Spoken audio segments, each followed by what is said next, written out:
Hello, everybody, and welcome to the show today. This is Night Owls for, I don't know, Sunday, the what, 22nd, is it? 29th? Maybe it's the 29th. I don't know. What do I know? But time is flying around here. We're coming in September, and I've had so much rain this summer, I haven't really had to deal with the heat. It's been like that for a few years, which is nice because it gets freaking ridiculous here. I'm the one who chose to live here, I suppose.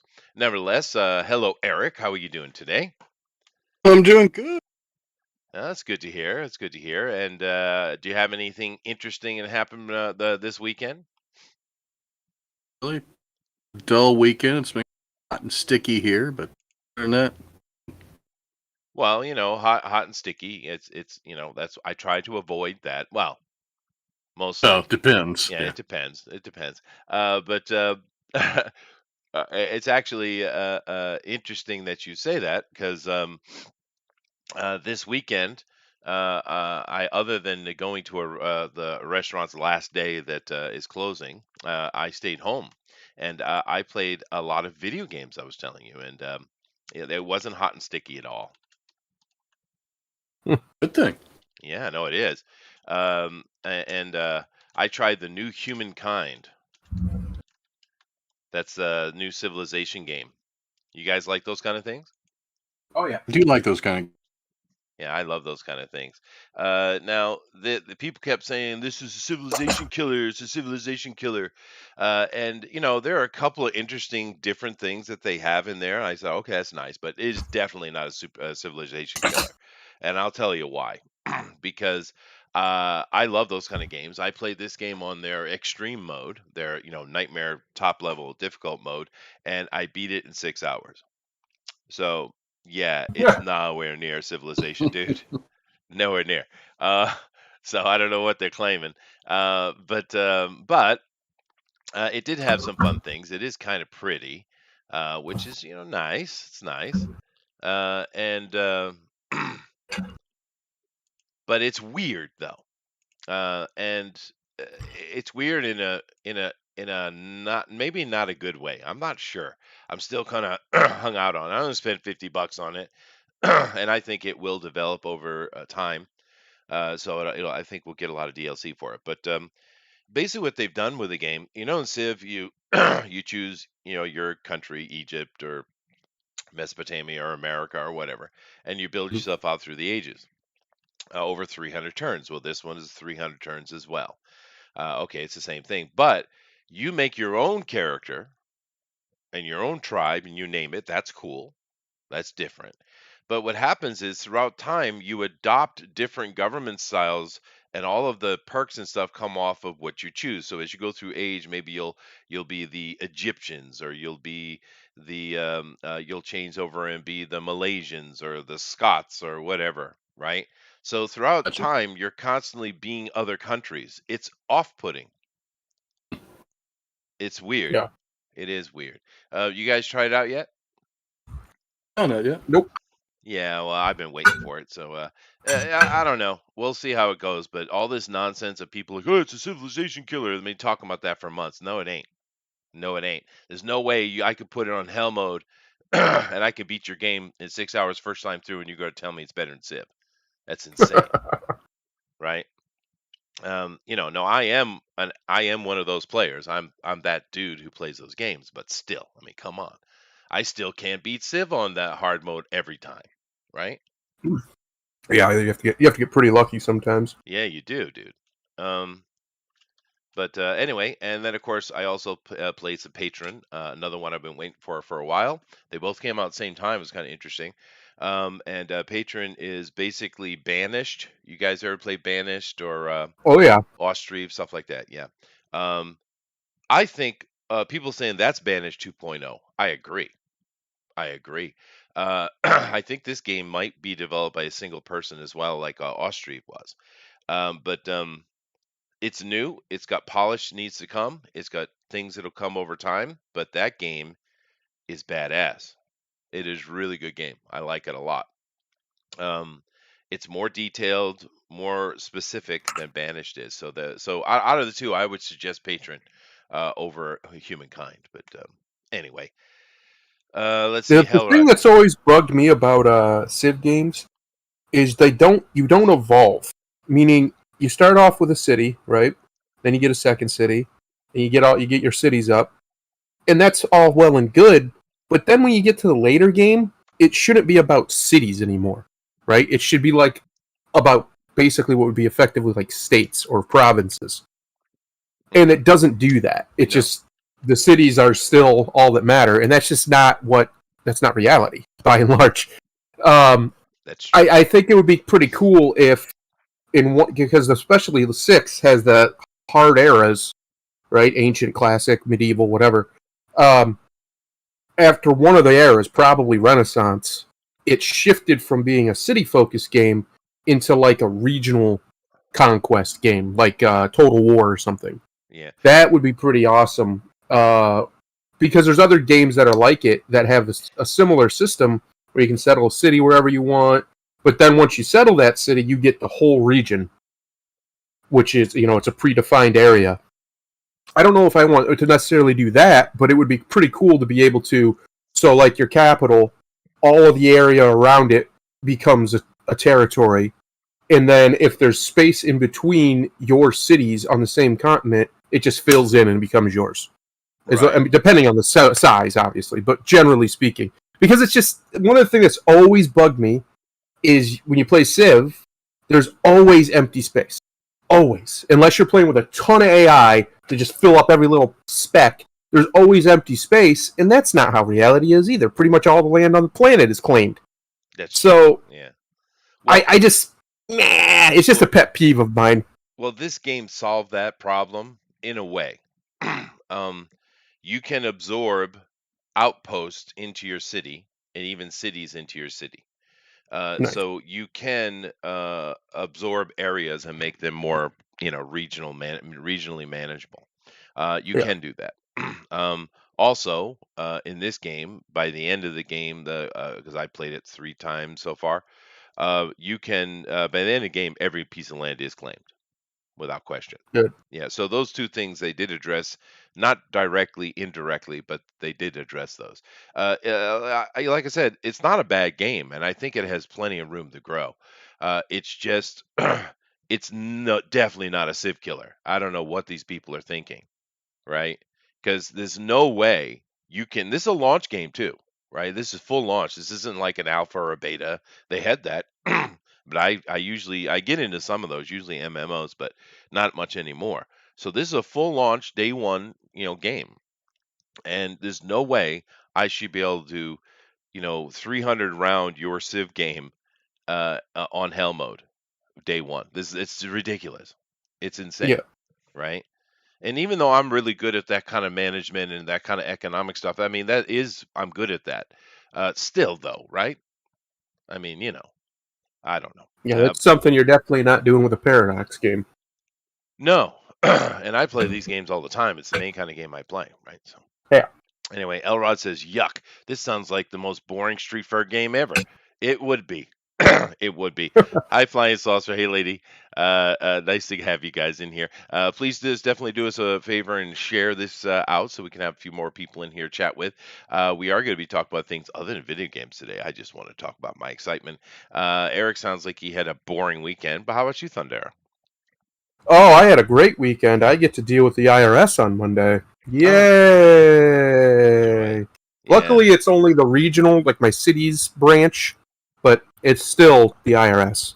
I Oh, want to no, deal with them yeah. because every time you deal with them, they find some reason that you owe them money. Oh, for Every sure. time. Yeah. Every time. Yeah. Well, like I was telling you, when I was working for the government, I had to have an audit every year. So I dealt with these people every year. And the IRS is really good at finding the absolute biggest jackass assholes that exist on Earth and hire them. Yeah. But it's intentional, and I think it's always been used as a form of population control, like an intimidation thing. I feel that the Yeah. IRS is basically its purpose is that, other than collecting taxation and stuff that they shouldn't be touching. I mean, I'm a very strong proponent of getting rid of property tax and death tax. Those two things, it's insane. I can't even understand how it's on the books. How are you going to tax people again just because they're dead? How are you possibly saying that anyone owns any land if you're taxing it, right? Because basically Yeah. they've taken that away. Those two, I hate those two things. But we're not going to get into economics conversation. We could, but we won't. But no, one day, if you guys are up for it, well, I'm sure everyone will fall asleep and nobody will be watching. But we could do a TFT on economics in general, Mm. modern economics, because that is an area I'm very strong in, and I know a lot about, and I could lay down exactly the actual bullshit we live under. But I'm sure no one would be interested in hearing that at all. Mm. Anyway, so let's go ahead and jump into it. I do got some stories. We are doing a TFT today, guys. We are. Do you know what it is, Sundaro? I do. Would It you is like to on. tell the folks? Hang on, I'm chewing steak. It is on the worst pox to ever befall professional wrestling. Jonathan Cena. I don't know his middle name. Jonathan Cena. There we go. So we're going to get into that a little bit later. But first, we're going to get into some, stupidity, because that's what we do over here. Mm-hmm. Go ahead, dude. Hang on. Star Wars Rebel voice actress Tia Stakar blames Bush and Reagan administrations for botched Afghanistan withdrawal. Claps for the little foreign girl. Everybody, claps. Claps. Yeah, good I'm job. clapping something, but it's not my hands. What? Yeah. All right. First of all, no. And I'm assuming you mean Baby Bush, not Papa Bush. Okay. I didn't read the article. Why would I? To be honest with you. First of all, she doesn't know what she's talking about. Shocker. But if you want to blame Bush for even getting us into Afghanistan instead of leaving immediately once we knew that Osama bin Laden was in Pakistan, fine. Okay, fine. But what people are shocked and upset and just really pissed off about isn't the fact that we left Afghanistan. People have been wanting us to leave Afghanistan forever. That's not what people are upset about. What they're upset about is taking the military literally out in the middle of the night and just leaving everyone to their own and not even thinking about guaranteeing the safety of Americans. That's what people are upset about. And the thing is, Trump had a plan in place to pull them out in November, which involved pulling all the civilians out first, making sure all their people were protected. He actually talked about putting an extra 10,000 troops in to make sure the safe removal of everything before actually pulling the military out. This is the plan Trump had, and it would have been smoother. Now, was the Taliban going to come back in power? Of course they were, because the people of Afghanistan have just outright refused our concept of society. That's why the Taliban came back, and this is the reason why it was so difficult dealing with them. Because who's the Taliban? You're walking on the street, is that person Taliban? How about that one over there? You don't know. They came back immediately because they never left. They're sitting right there next to you, right? We even know a lot of these interpreters and people like this who are helping were part of the Taliban. We know this, right? The president that we propped up over there, as soon as we left, was over holding press conferences with them and shit. Yeah, no, right? They did it. They hated America being there, Yep. largely because our military has been pushing actual, literal woke bullshit on them for years, and they have absolutely no desire for it. And then the military that they were supposedly training was full of people with like 80 IQs. Half of them couldn't even do basic math. That's not an exaggeration. They could not do basic math. They could barely count.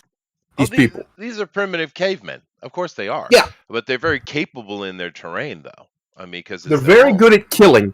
Yeah. They're very good at killing. And they've been doing that a long time. But I mean, the point being that, pulling out and leaving Afghanistan is not the issue. It's not the issue, right? The issue is how we pulled out, and I don't know what General Milley and the Joint Staff Chief. Damn it, my brain. I don't know what the Army's freaking doing, but they. They're I'm doing so that. well. I'm What so you just did. frustrated. That's what they're doing right there. Millie is too focused on reading communist propaganda. Literally, he even admitted he does, and worrying about quote unquote white rage, whatever the hell that is. Because okay, I think you to feel a little actually white rage. do his damn job. Yeah. This man is responsible, whether anyone wants to admit it or not, for losing. And we did lose. And we lost because we abandoned our people there. That was the loss. Yeah. We never went in there to win. There was no win condition. But the loss is having to or choosing to flee in the middle of the night, leave billions of dollars worth of equipment to the enemy, Outrageous. and thousands of our own people. That's not a victory. That's a defeat. It's almost like we're not getting the whole story. Surprise, surprise. Yeah. And they had to leave that way because that's the only thing that would make sense other than they're just evil.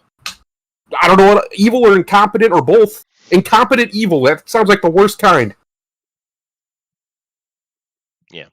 No, it is. It's a debacle. And the thing, Eric, that's interesting to me is, when Trump came in, because everything's about Trump and Biden right now. No one's really even thinking about the past and Obama and his bullshit. But he was an effective administrator, though. George W. Bush wasn't, but the people around him were. Bill Clinton, whether you love him or hate him, the dude was an actual president, however. But the thing with Trump, though, is he came in. None of us were expecting him to be really, really good, but he turned out to be a pretty solid president. And his first 7 months were great. He had a lot of successes. This first 7 months here under Biden, my God, dude. I mean, are you kidding me? Have you ever seen a shit show like this, dude? Yes. Hey, Carter. Jimmy, oh, you're Well. right, dude. I've Oh, never seen Jimmy. one. That was before I was born, thankfully. Well, thankfully, I only know.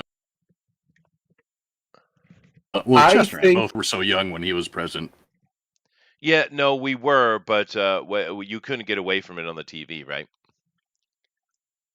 It was a debacle. That's true. But anyway, this idiot girl here is just, I don't care about this article. I don't care about her. The thing is that I thought was interesting, and I'm just kind of scrolling through here. If you guys want to pause it later and take a look at it, you can find out about it in the comics, of course, or anywhere else, I'm sure, because this is something the left is going to put up and push because this person has an opinion who clearly has not had a minute of education to have an opinion. But that's all right. It's freedom, I guess. But it's dumb. It's the stupid thing the left is trying to twist to try to somehow hide the absolute debacle that is Biden's administration. But I don't know why she bothered to bring Reagan into it. He had nothing to do with it for damn sure. There's plenty of reasons to shit on Reagan, but Afghanistan is not one of them. Yeah, there are, and there's a lot of good things to praise too. I think overall Reagan was a pretty solid president.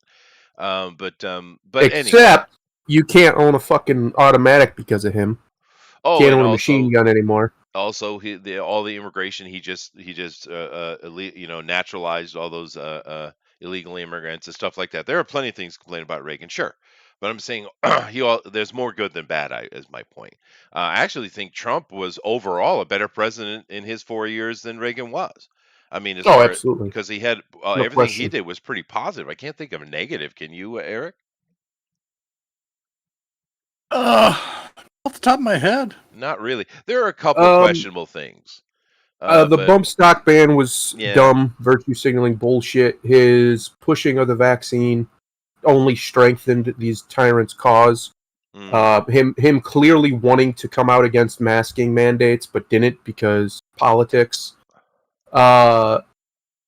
Let's see. That's the last year. What else? You can go back further. Yeah, but Bombing those are- Syria at Those all. are minor things compared. What he to did, what he Reagan. did, and allowed to do in Yemen means he should be hung for war crimes, like every president since the 1960s. That's The fact that nobody wants to talk, but this is how you know the deep state never really lost full control.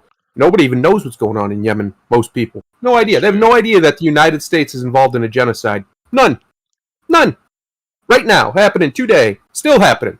We are assisting the Saudis in a genocide. Well, the whole thing is about Saudi Arabia. If you're Yep. not up on speed, what's happening here? The reason why they took out Muammar Gaddafi, Saddam Hussein, they're going after Assad in Syria, eventually Iran, of course, the mire that is Afghanistan. The whole point of it is, and Yemen, of course, is to throw complete power onto Saudi Arabia and allow them to become the new modern caliphate. Because with Saudi Arabia as a caliphate, we can interact with the West in a more Ottoman Empire way, right? That's what the intention is. This is all orchestrated over a very long period of time to basically make the Saudis the king of the Muslim world, the kings of the Muslim world, and therefore make it more controllable. That's what's going on. Sure. But yeah, I get you. But okay. Comparisons, being the president sucks, I guess But is the point. even still, he's still the best president in my lifetime, and it's not even close. Not Yeah, even close. no, I I didn't even he is vote for the very guy. good. Not even close. Yeah, he is. He is. Every other thing that his domestic policy was mostly perfect. I'd have to really nitpick to find issues. He at least the best part about him is what I was trying to tell people. If you're against what the left is doing and what the so-called fake right, the rhinos are doing, Trump is the perfect solution to that because he rips off their mask. That's He exactly does. what he did. He does. And they just couldn't stop themselves with their incessant hatred of this man, as if they literally turned him into their Emmanuel Goldstein. It was these people have a hatred for him that is so irrational. It's terrifying, actually. It It's is actually bizarre. terrifying. It is bizarre. But I think that's a longer conversation, and there are reasons for that. But I don't want to get into it today because we do have other things to cover. However, you are an idiot, young Tia Sirkar, and maybe just because you can do something doesn't mean you should. Yeah. Okay. Yeah. Let's move on here. However, here we have a woman who has years and years and decades of experience and very interesting point of view here. Go ahead.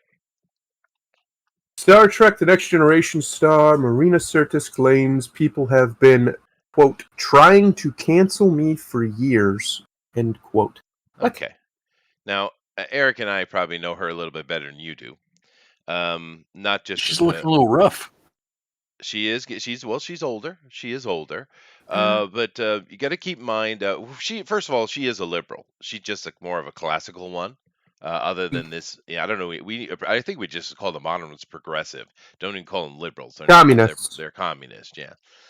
However, for those of you who don't know, a lot of you is like, oh, Dr. Troy. Okay. Yes, and the one that was always in the tight, sexy little thing. Well, there's a reason for that. Before she went into Star Trek, and she was very happy to get that job, I guarantee you. She was basically the girl that would show her tits, or get raped in B movies. That's who she is. That's who she was, right? So this girl, this lady, when she got that job, she was just absolutely elated. She didn't have to take her clothes off anymore, right? And she said so. Now, because of this, she got a lot of flack because of that, because she's basically a softcore porn actress, really, being put on a TV show. She got a lot of hell for that back in the day when she first came on. But I give her props because she did the role pretty well. I'm a Star Trek fan, and the Next Generation was certainly good. I enjoyed a lot of it, and she was fun, part of it. She's also very outspoken. She'll give her opinion. But before I go and look at some of her words here, um, I think it's interesting, the perspective that age gives you, right? And you can see this in this article very clearly. Before I do that, though, Eric, you have anything you want to add to the Sirtis conversation here? Oh, I really didn't know that about her past roles. The first thing I'd ever seen. The Next Generation, but I did a quick IMDb search, and in Yeah. one movie as Jackson's girl, is girl in Porsche. Yeah, no, she Yeah, she I'm sure was she was happy to yeah, keep her. keep her clothes on. Yeah, absolutely. Yeah, your mic is still Yeah, popping today. I don't know what it is. she has a pretty nice rep. Well, Yeah, she no, did. no, I'm sure she doesn't anymore, but she did. well, no, and that's the reason she was the girl, one of the girls to get naked in the movie. There's certain girls that'll do that, get paid for it, and she got raped a couple times, a couple of movies too. But I'm just saying that. So she has that background, which brought her some flack. So she's been dealing with flack her whole life, is my point. And it's self-induced, fair enough. But if she hadn't have done those, she probably wouldn't have got picked for the skimpy outfit she was wearing in The Next Generation. And it turns out she can actually act. She's not a bad TV actress. I don't think she's much of a movie actress level, but she's good for TV, I think. However, she goes on and says people have been trying to cancel her for years, which is true. Which is true. And she's got a few quotes in here that I think are pretty interesting. They've been trying to cancel me for years. I mean, they have been trying to get me fired off Star Trek, and I'm like, I've not been on it.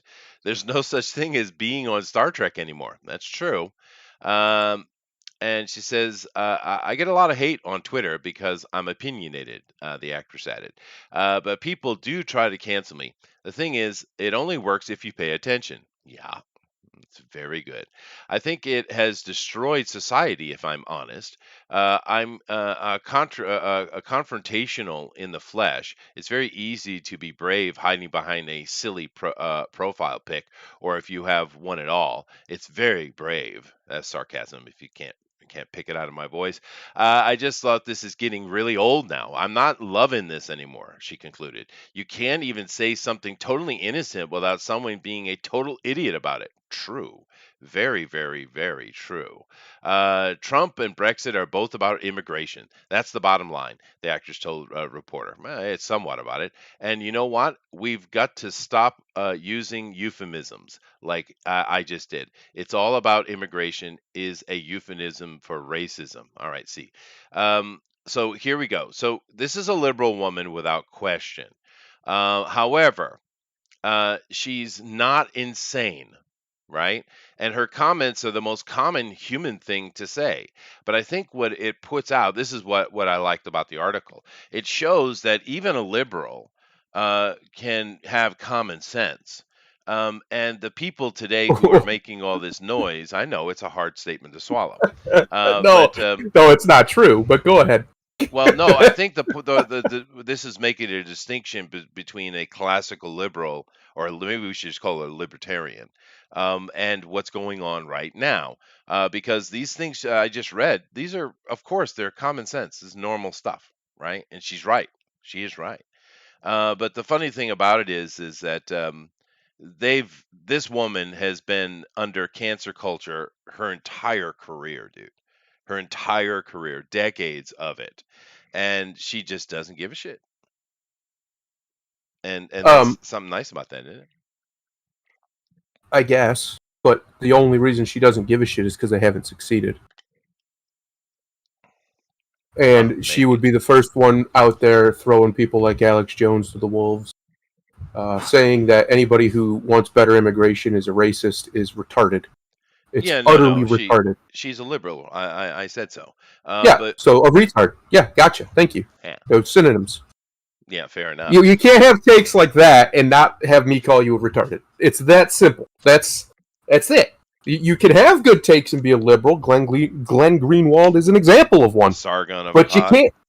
Yeah, but you can't say immigration equals racism is a euphemism for racism. That's preposterous. The biggest supporters, the most ardent supporters of not only ending illegal immigration but closing the damn border for a long time are Hispanic Americans. It's not even close. White Americans are only about half and half. Hispanic Americans are like 70-30. It's not even close. So to say it's about racism is stupid. It's literally the left's attack word the communists created to try and destroy people who dare to have an opinion that they disagree with. And it's just dumb. It's completely untrue. Brexit was about, yes, immigration, but it was about a lot of stuff, too. The reason Brexit happened is because the EU was being absolutely dumb with some of the rules they were making. Whether you agree with being in the EU or not, I don't think anybody can look at some of these rules and be like, well, that's not be like, some of these are really stupid. Yeah. And Well, those were the ones the working class people voted against because they were hurting them, making it harder for them to make a living. we can take a look at a common view of the Brits and revolved in regards to Brexit with just Rabbit. You know, Rabbit's on this channel. He mainly doing the art show.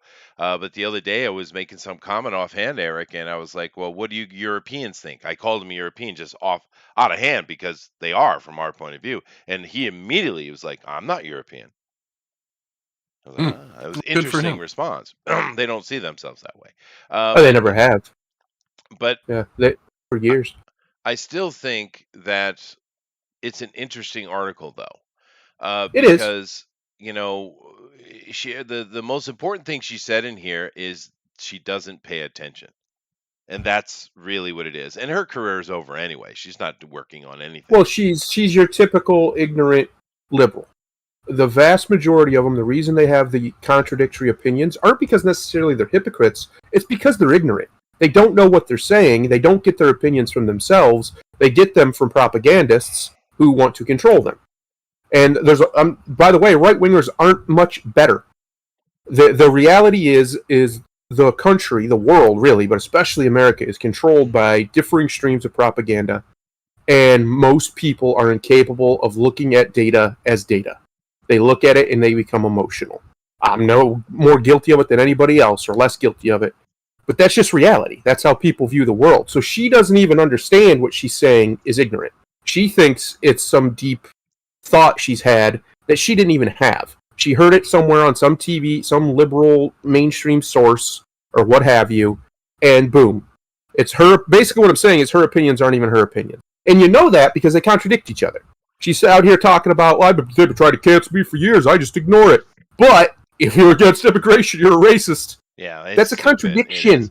Elrod says, "Don't worry, you don't know anything about that because it's not true. Raped in one movie, topless in one. It's not true, Elrod.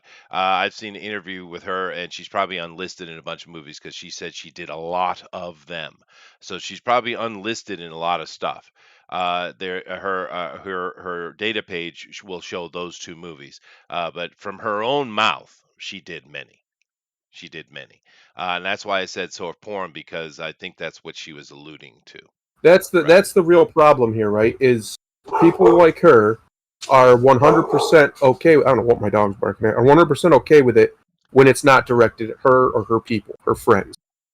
I don't even think she necessarily has like a side, right? I don't think it's like partisan. I think it's just as long as it's not directed at her, she don't care. If it doesn't affect her, she doesn't care. And okay, you can say that's that's fine or whatever. But then don't go spouting off at your mouth like you're some virtuous victim who's been being abused by people for years. Listen, lady, you chose to get naked in those films. No one else made you do it. Yeah, I don't want to hear. She's not bitching about it either. She's not bitching. No, but she's bitching about the flack she got for it. No, you take the flack. Well, no, you make your choices. You take the lumps. I don't think period. She was bitching about the flack. I didn't get that out of the article. And Elrod, yeah, no, that's why I said she's a classical liberal because she has her opinion, but you're allowed to have yours too. She's classical in that way. You don't agree with me, but it's okay. You can have your opinion. She's that type. Old school liberal, right? And unless your opinion is immigration should be tightened, then you're a racist. That, she's not. She has stood up against cancel culture many times. And that's why she gets in trouble with the modern millennials. That's the point.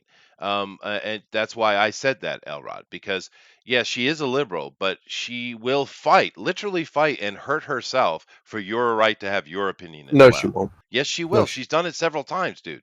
I guarantee you she won't if they actually come for her.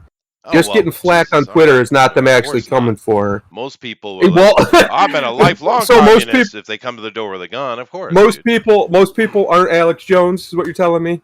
Most people aren't, people Alex like that who actually have principles. That's true. That is true. Yeah. No, of course she doesn't. My point is she doesn't have any principles. I'm not going to give her praise just because she said something that sounds smart that she heard from somebody else. Simple as that. Simple. If she drops the ridiculous, oh, you're racist if you don't want millions of people flooding your country with no checks or balances, maybe I can hear her out. But since she spews that off in this same little diatribe, it means she's contradicting herself. She's either a hypocrite or she's stupid or both. Yeah, okay. Simple as that. I get your point. And Simple. Elrod, you're way wrong, dude. I'm definitely right. So it sucks to I'll be be right you. back real quick. Anyway, let's move on here. Jeez. This is a great follow-up, though.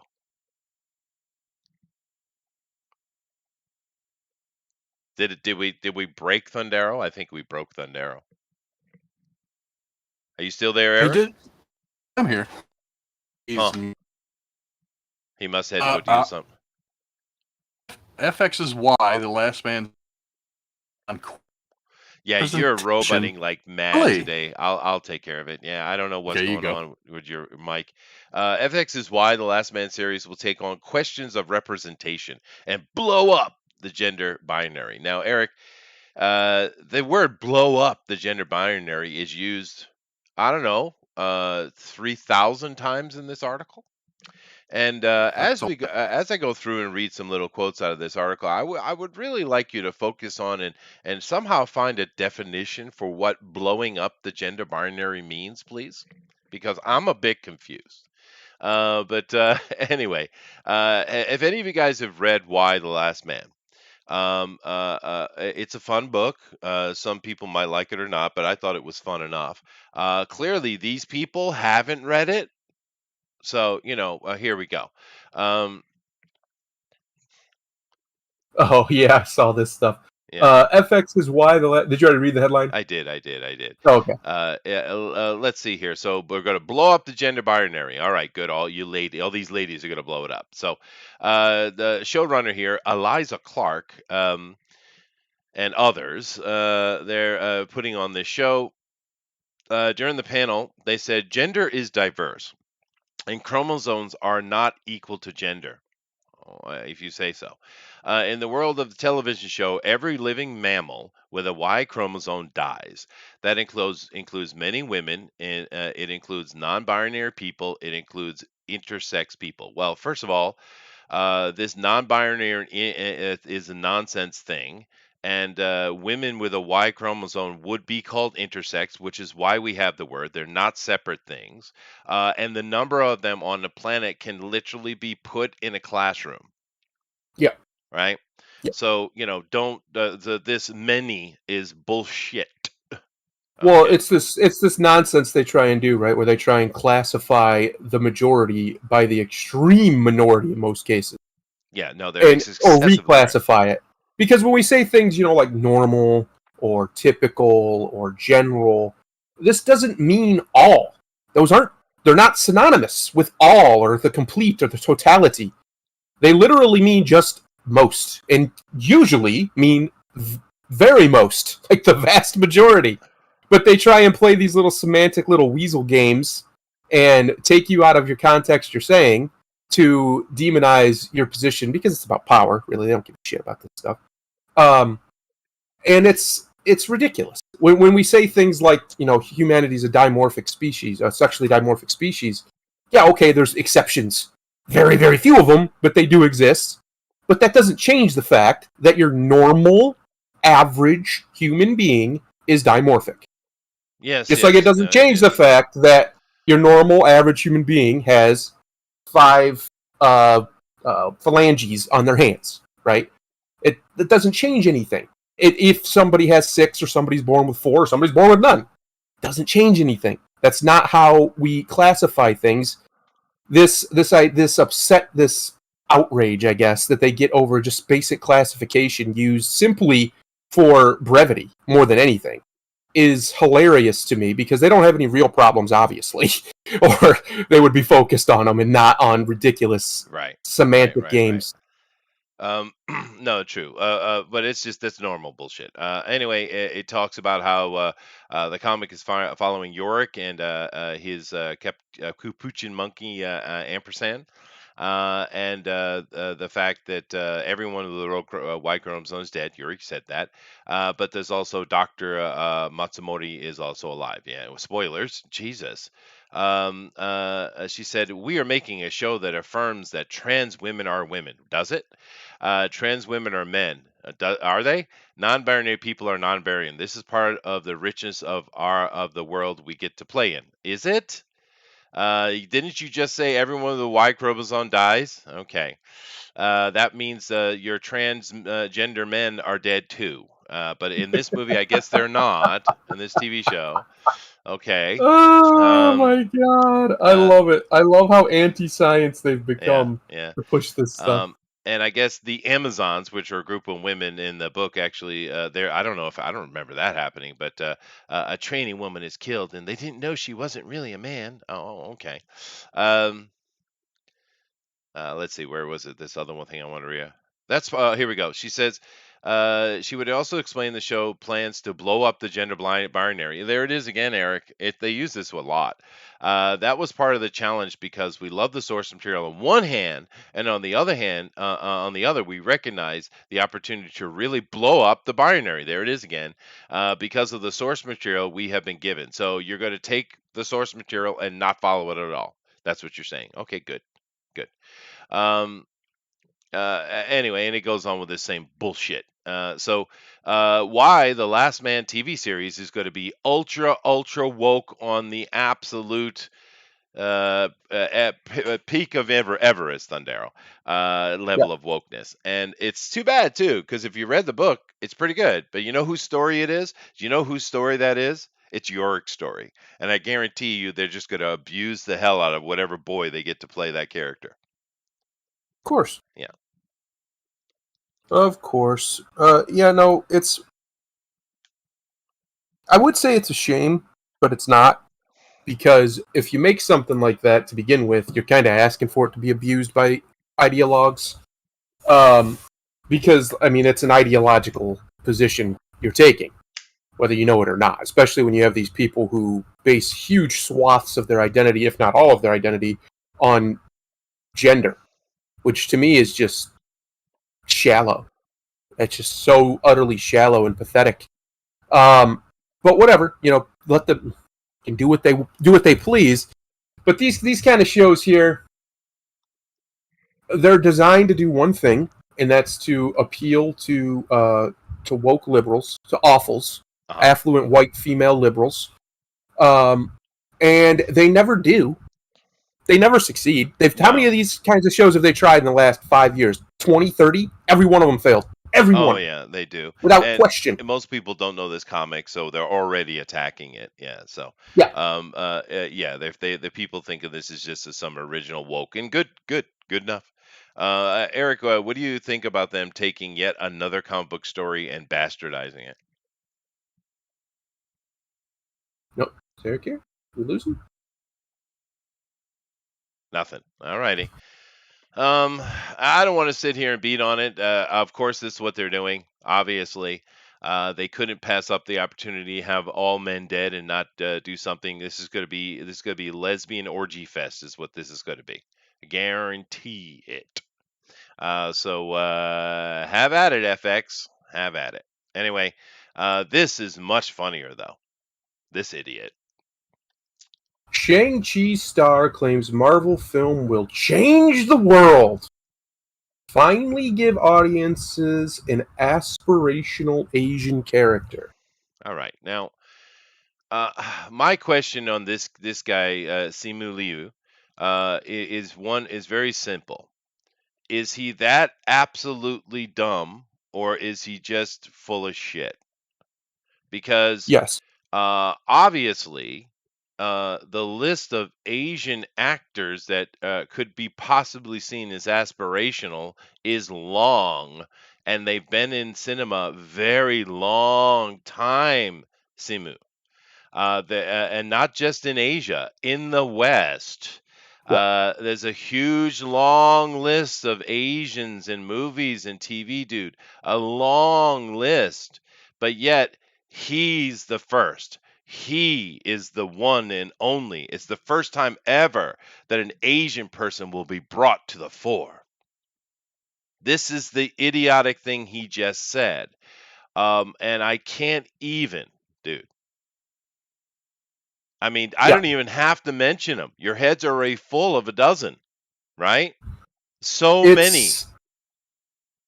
It's preposterous. I want to say it's outrage marketing, but nobody's going to be outraged at that statement you're just gonna go, what? It's so stupid. It's like these people genuinely believe their own bullshit that the world didn't exist before they were here because it couldn't have. It's insane, dude. Yeah, One no of the flying saucer. most beloved, maybe the most beloved action stars of all time is Bruce Lee. Yeah. And he was as aspirational as you could get as a public, as his image was anyway. The character of Bruce Lee, maybe not the man, but the character was when he was in public and things. And I don't even know. Like, are you fucking with me? Jackie Chan don't exist? Jackie Chan movies don't exist? Right. Yeah, I mean, well, list, Li Ling Chang, Donnie Yen, Donnie Yen, Jet Li, of course, Tony Chow Yun Jia, Fat, Chow Tony Yun Jia. Fat. That's right. There's so many of them. Lucy Liu. There's so many of them that have played aspirational characters. Pat Morita. I mean, it's oh my God, Pat Morita. Dude. Somebody literally, everybody likes a character that won him a damn Oscar. He won the Oscar for that role. Did he? Yeah, well, why not? Yes.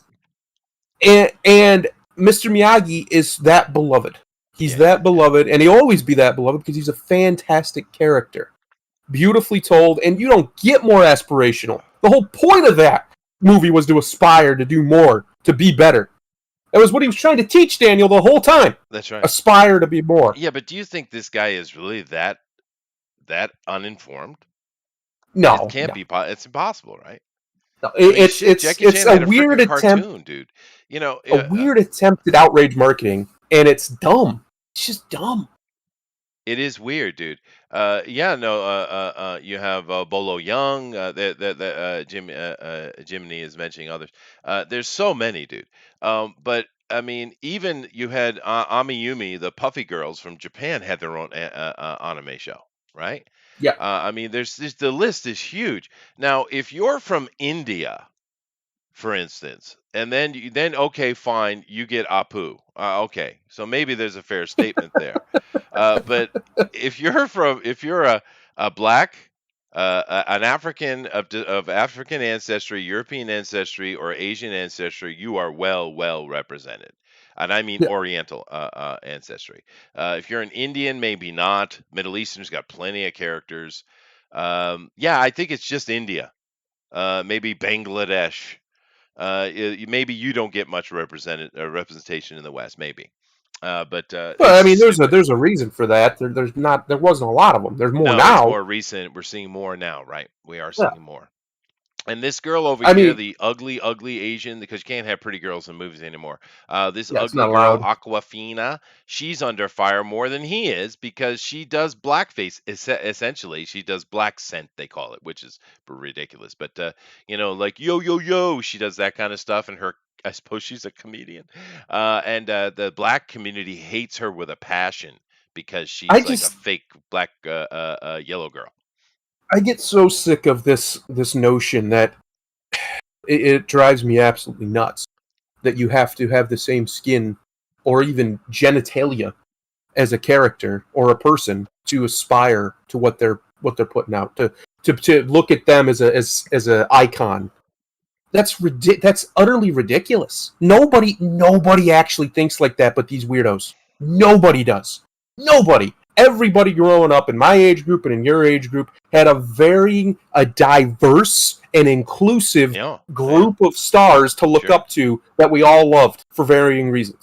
Yeah, absolutely we did. It's mind-boggling levels of gaslighting, and the only reason they get away with it is because they control all the media. That's the only reason. It's actually these days far less diverse. And especially in certain ways, you can't have redheads, you can't have pretty girls, you can't have a white person with a white person relationship. Can't have that. And it doesn't make any sense to me.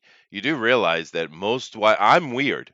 I'm a weird person that married a non-white person. Most people marry inside their racial group. More importantly, their tight racial cultural group. That is normal, and it's okay. It's okay. Just because I did something different doesn't mean everybody else has to, right? But Chester, how dare you be tolerant? How dare you, sir? No, not allowed, not permitted anymore. Yeah, haram. There's the word. But this kid keeps opening his damn mouth, and dude, the movie might be watchable. It's probably, I'm assuming, Wakanda level. It is a Marvel movie. Yeah, It's probably yeah. fair enough, but you won't It shut your actually damn looks mouth, decent. dude. Looks like a decent, maybe upper B level martial arts movie with a little magic thrown in. Why not? Yeah. Okay, cool. We It, need some more of those in the West. I think it's been a while since we've had some decent ones. I agree. So And taking the 10 fingers off taking the rings off the fingers and putting them on the arms as armbands, I kind of like it. I do too. I think Kinda it'd be like kind of it. cool if he they start as rings and then he just turns them into bands when he's fighting. Something, That'd be yeah. pretty cool. But Yeah. even still, I don't think it's a deal breaker at all. I don't think there's any. No. There might be some super Mandarin nerd that exists in the world, but they're a very, very small minority of people who are going to be like, oh no, it's got to be on his fingers. The ring's got to be on his fingers. Yeah, well, It, that's fine. I don't mind it. I thought it was cool, a clever shift, and that's good. However, the point being, because this kid won't shut up, and other people around it won't shut up, you've screwed your movie over. That's what you've yep. done, Mr. Office Worker Man. Because I still don't understand why the hell they chose you, dude. You have zero physical charisma, and I saw the trailer. You didn't seem to have much presence either.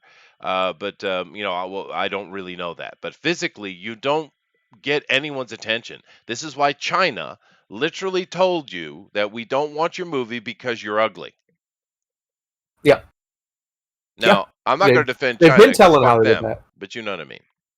Well, the Chinese people are largely the ones saying that. Right? Yeah. They're just like, nah, we're not. We don't want to watch ugly people. We don't want to watch people who we see in our own office buildings every day, right? Like, I've seen 100 of this guy. He's not impressive to me at all. Yeah. They want to be impressed. They want to be entertained. They want something to catch your attention. And Hollywood used to know how to do that, even in China. I am a race baiter, Jiminy. You're right. They've just completely lost the plot. They've completely lost the plot. And everybody else but awfuls, affluent white female liberals, and the ones with penises who are also female cognitively, they're the only ones who agree with this stuff. Yeah. Nobody else does. Of all racial groups, we're just like, nah, that's dumb. That's stupid. Yeah, my main point is that if they had said nothing, this movie would have probably been fine. I don't think it's going to be the greatest Marvel movie ever, but I seriously doubt it'll be the worst either. I really don't think so. But they just couldn't shut their damn mouth. These people need to learn to shut up. I mean, being an actor, shouldn't you have to take classes or at least do some study in marketing? I mean, I would think it would be required. Well, that's why I think this is intentional. I think they're desperately trying to find a way to use outrage marketing for this. And it just doesn't work because everybody has watched a martial arts movie with a bunch of Asians in it. Everybody in the whole world. If you've watched a movie, it's a pretty good chance you've seen one of them. Pretty good chance at some point you've seen one of them. So the outrage marketing thing, it's stupid. It doesn't work. But they're so lost in the miasma of this nonsense that they can't see their way out. They don't know how to market a movie anymore. They clearly don't. That's true. They've lost that talent. And Jiminy, I'm a prettier Asian man than he is. I don't know about that. Oh, I'm a pretty man. The ladies tell me so all the time. Yes. I am the handsome. Yes. You're definitely better looking than Aquafina. Definitely that's true. That is true. I just can't believe the stupidity of it. I understand your point, Thundera, and you're probably right. But it's just shut up. Just shut up, dude. Just please shut up. These people, they just need that's what Hollywood really needs to do. Just shut up, dude. Shut up. Take the money and run, man. What are you doing? Whatever. Dumbass. Moving on. You're not going to like this one. No, you shouldn't, Jiminy. You shouldn't. Looks like we lost Thundero again for some reason. Is Discord having trouble today? You want to try, Eric? Maybe your mic's better? Despite live action and sequel projects, The Witcher Season 3 not greenlit. Yeah, you most of it got out. You roboted a couple key points, but I mean, it's okay. They can read it themselves. But yeah, despite live action animated prequel projects, The Witcher season 3 not greenlit, says showrunner. Uh, and they do have some other spin-offs they want to do with the show. They do have an animated project that is coming up, which I don't know about that. But yeah, I did eventually watch season 2. It was it was all right. I mean, I didn't hate it, I guess, but it's just dumb. It's mislabeled, is what it is. However, they clearly left it in a point where they were going to start getting into the whole Siri thing, right? So, and the fact that they made her so young, although the time jumps in that show are all over the place. It's a little difficult to know exactly where in time. So I think we're going to see it. We were going to see him with her as she grew up, and then we're going to pop into some other modern time where you didn't realize exactly where it was in time, and she's a full-on adult. I think is what's going to happen. But did you watch the series at all, Eric? Oh, I almost started watching it the other day. Yeah. If you go in understanding that this is not a Geralt story, you'll appreciate it more, I think. I think that's the way you need to go into it, Okay. because yeah, he's hardly in it, dude. He's hardly in it, and it's really just telling her story, right? As she's growing up, and I think I got the names wrong, but Okay. no, What names did you get wrong? I don't. I think no, the little girl at the end is Siri, right? Yes, Yeah, Cirilla. yeah. So I have a feeling that we're going to see them together, and then they'll split, jump to another timeline where she's a full-grown adult. But anyway, it's not happening. It looks like, which I think is a little bit unfortunate because the show could have done something more, especially if you start getting Henry Cavill in it more. But that's not what it is, though, Eric. So just go into understanding this is not about Geralt. It's the witch lady story. And if you Yennefer. understand that, Yennefer, yeah, and if you understand that, you'll appreciate it more. I think. Because I think yeah, I think it'll end up getting a third season. I think what they're probably waiting for is to see what Henry's going to be doing because there's like we've seen on here. There's a lot of rumors that he might be going into the MCU. He might, his dance card might be full. And obviously, they probably can't afford to outbid Marvel for a what major motion picture for what would this. he So do in the MCU? I don't know. We already talked about this a couple weeks ago. We had options. There's a couple different things he could do. That's right, we did. Um, You're right. I think he would be a great Doctor Doom, personally. Yeah, no, that's true. Personally, Yeah, that's true. Yeah. But oh well, we'll see what goes on with this.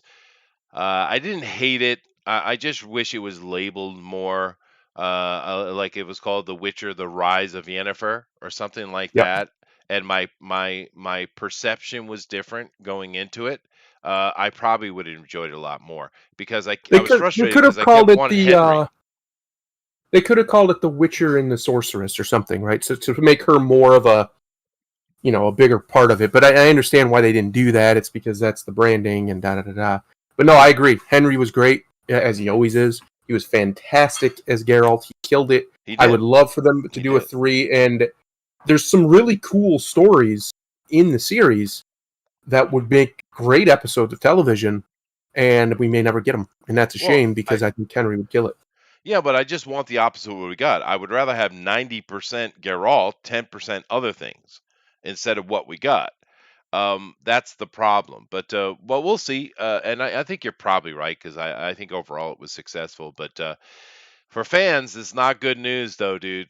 That they haven't even greenlit it, dude. It's not just it's not being made yet. They haven't even greenlit it, dude.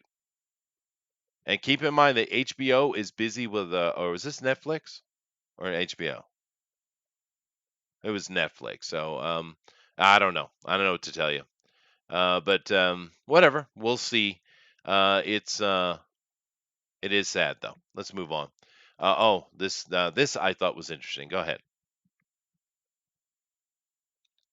Kevin Feige confirms Riri Williams. God, such a stupid name, to appear in Black Panther 2. Now, fair enough. But here's the thing, though. If you have to bring in Riri Williams and you have to put her character in your movie because you have to, I guess. Wouldn't her coming from Wakanda, coming out of the population of Wakanda, wouldn't that be better than what they did in the comic? No, because nothing would make that character better. Terrible character, terrible idea from beginning to end, and terrible execution from beginning to end. The best thing Sure. to do for that character is to not. Yeah, If you want to have a black girl take over for Iron Man, okay, just not her. She's terrible. She's automatically associated with terrible. There's no reason to try and rehabilitate her. She's that terrible. So just don't. like they can't use when it's convenient for them that, well, this is the brand that people know, when they're talking about modern Marvel stuff that nobody knows. Nobody knows. And two, they can't use it when it's convenient for them because they did zero synchronous marketing between the comics and the movies. Zero. None. Didn't happen. At least not in storyline anyway. So I don't want to hear that they're going to stick to the comics now. Shut up. You don't care about sticking to the comics. No, and that's my point. If they don't stick to the comics, and she ends up being a Wakandan with Wakandan technology, therefore not Tony Stark or not Stark Tech, it could be a more interesting take on the character. But I understand all of that because it was horribly handled, and she was a villain. She was a bad guy for sure, and but a lot of them tend to be. But I was thinking offhand that. You see here in the comic of them meeting in the comic book, but we know they don't follow the comic. It could be a play because maybe Siri is going to become Ironheart. Maybe, but I don't like that either. I think if you're gonna do Ironheart, they set it up perfectly with his daughter. Just have his daughter do it. That makes them way more sense than anything else. It does, but she's the wrong color. But I don't know. Eric, you have an opinion on this? Don't care for the character and don't care. Don't care. Yeah, fair enough. Fair enough. I mean, the MCU has shot itself completely in the foot. It's lost at least, I'd say, 50% of its audience, probably more than that, that just have no interest. The end game was an ending, whether you liked it or you didn't. I'm not making a value judgment in this sentence. But it was an ending for most people. I think even if it would have been good, it would have been where I ended it. It's just, I'm good. I got what I needed. The story was concluded. And everything that's coming down the pike, Feige has been very clear, is going to be woke. He has been very super clear. woke. Bullet says Chester's very old. He gets confused. Fair enough. Fair enough. I just saw the article and I was like, well, coming from Wakanda makes more sense to me. I was just being practical, I guess. Stop it, Chester. What are you doing? All right. Anyway, that's our offer we had for today as far as talking about the crazy things. Because there are a lot of silly things going on, and I had many things I could have chose from that are silly. But we've come to today's main conversation, however. And I didn't want to take too much time. So let me get over here and switch this over. But we're going to do a TFT today, Thundero. We are. Yes. We definitely are. True. And therefore, if I'm going to do a TFT, well, I need to convert over to that, don't I? So are you ready? Are you ready? I'm ready. Yeah. Here we go.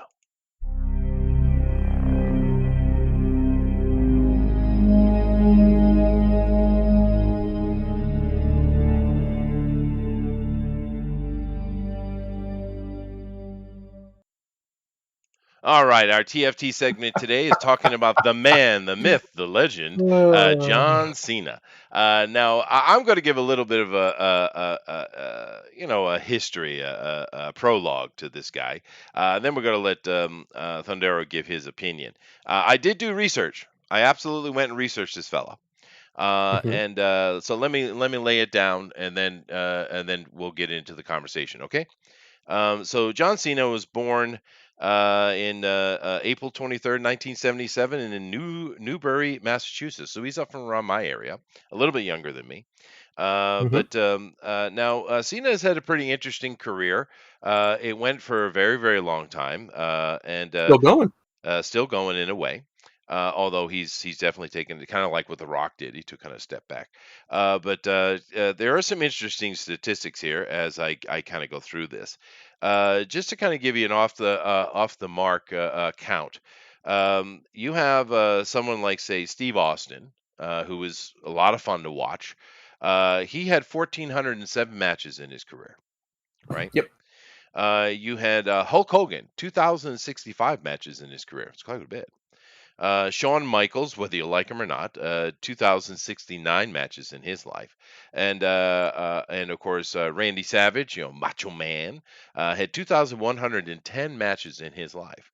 However, John Cena, 2,247 matches in his life.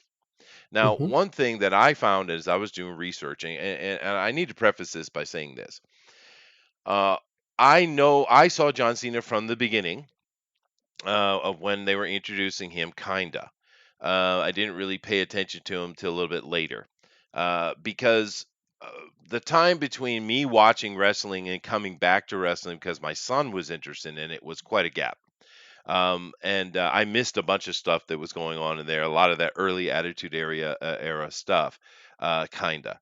However, I did pick it up with my son, and we watched a lot. Of course, Cena was a main eventer on there quite a bit, as well as many other characters. Now, my son's favorite character is The Undertaker. I'm a big Randy Orton fan because I just think he's the quintessential wrestler. He looks like it. He's good on the mic, and his ring skills are, they're not quite Arn Anderson or people like that, but I mean, he's pretty impressive. Uh, He's I very smooth. He's very smooth, which John Cena is not, which we're No. going to get into that. Well, no, it's an important point, right? It is an Yeah. important point. But that would be my choice. Undertaker for a kid, of course, right? Yeah. That's just my take on it. So I'm not a John Cena fan. Didn't know really too much about him other than he's the face of the WWE, right? Well, he Um, was. Yeah. he was, yeah. Now, one thing I will say though, when I just mentioned those 2,247 matches, as I went through and doing all of that study and doing stuff and learning about John Cena, I never knew, of course. That's kind of cool thing about doing research, you learn stuff. However, one thing that every single solitary person, even the handful of people who hate him, because it is a handful, most of the people inside Oh, wrestling love him. I think Outside of wrestling, but I think you're vastly underestimating how many people hate him. But go well, on. please, yes. Nevertheless, one thing that everybody says, this guy is one of the hardest workers they've ever seen in the industry in the history of it. And I Yep. believe it. Because one thing about it, when Vincent McMahon first saw him, because the Bookers had taken care of everything, Vincent McMahon didn't know who he was really yet, because he hadn't got his attention. He saw him backstage and he says, "Get this guy out of here." And he's like, "Oh, he's our new hire," because Vince McMahon at that time was very, very serious about the WWE not being associated with steroids. I think it was WWF at that time. And he saw John and he immediately thought he was a steroid guy and he wants him out. But the thing is, they've done testing on him when the first day he came in and ever since. He's not a roider. He's not a juicer, dude, which I thought was interesting. I assumed he was, but he's not. So it shows you the level of hard work this guy's got. Okay. So that's something that everyone agrees with. He was a football player at Springfield College. He was I think a Division III All American. So he was a pretty good football player. And then he went to bodybuilding, went out to California to get in bodybuilding, and he got saw and brought into the UPW, which was kind of a wrestling training university thing that did some live shows. It was kind of like a recruitment branch of the WWF, I think, back in the day. He did pretty well there. He had a character called the Prototype, and they seemed to like him, and he got pulled up because he was actually working with a Samoa Joe and what's his name? Oh shoot, my brain just left me. Frankie Kazarian, I think, also was part of his training in those early days.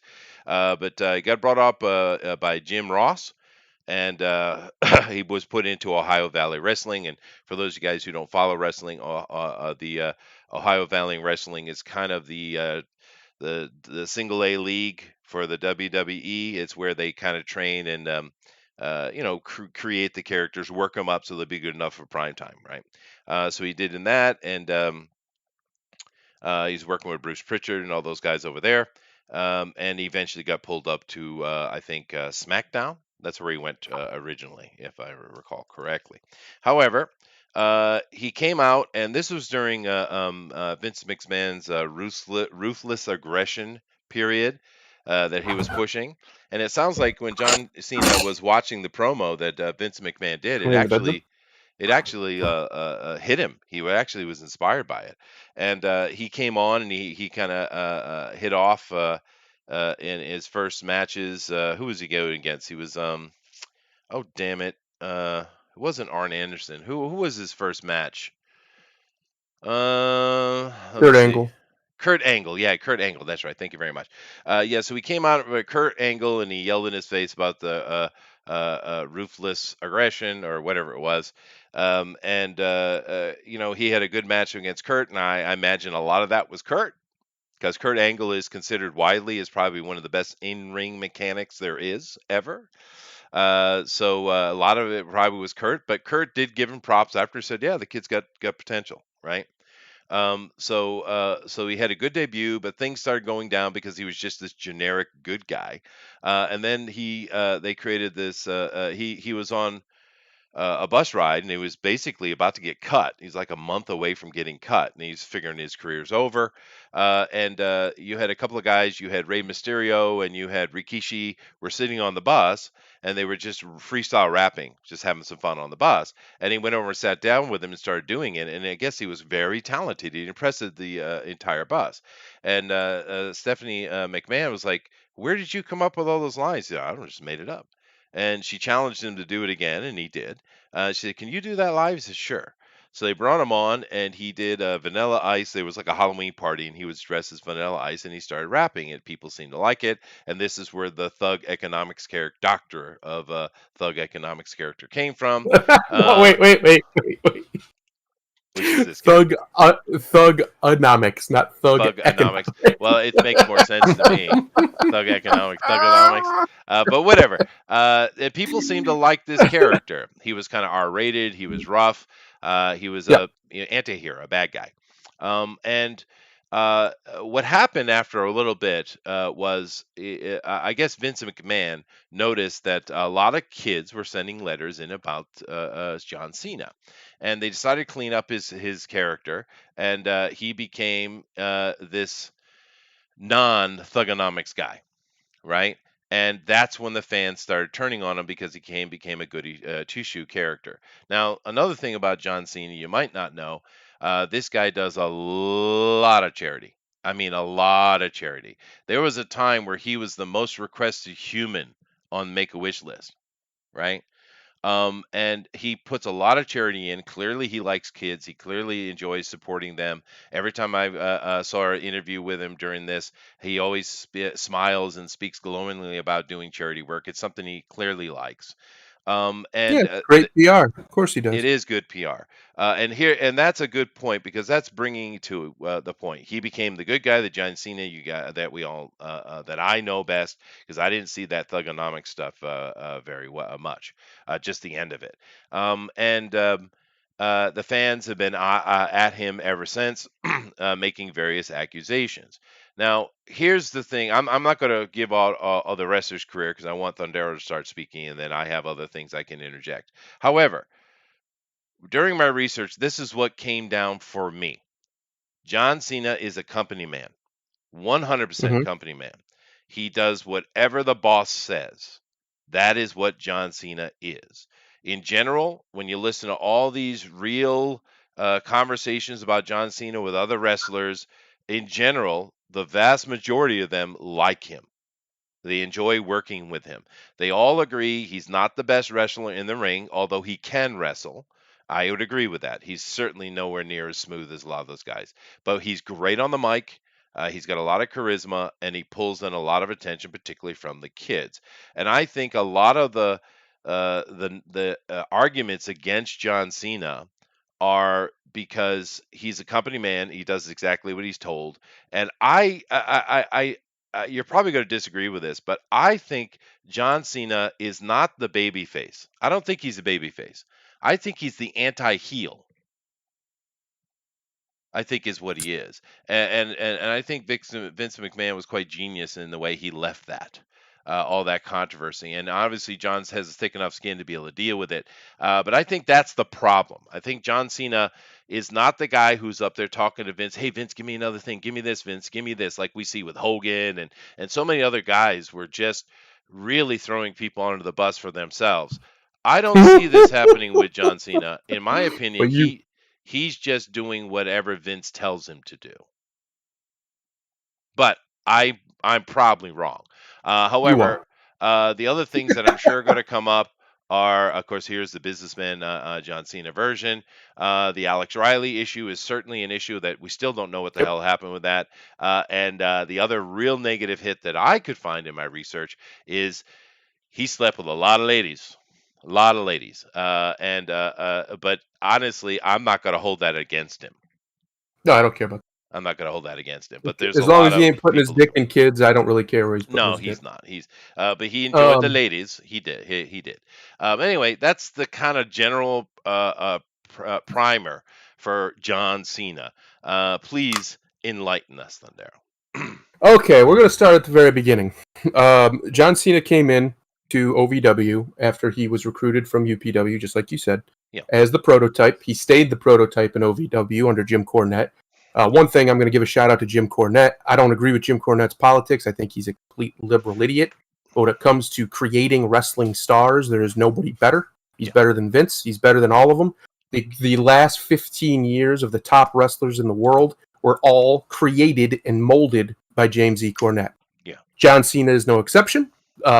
The good things that John Cena learned how to do in the business, he learned from Cornette. Like Chester said, he's good on the mic. He can cut a good promo. He can get you, feeling one way or the other during his promos with ease. He does it easily, does it every time. Absolutely. Absolutely. He's one of the greatest as far as numbers of all time for Vince McMahon. All that aside, that's about as much praise as I'm ever going to give him because his charity work is bullshit. The only reason that charity work happens is because he made a deal with Make-A-Wish and at WWE because Stephanie McMahon knew that it was good PR. She's open that they use charity work only for PR and marketing. They don't actually give a shit.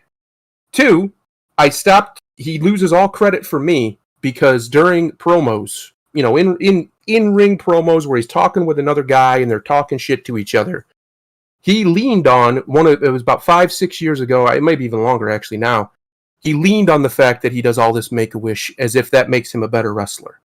To me, that's irredeemable.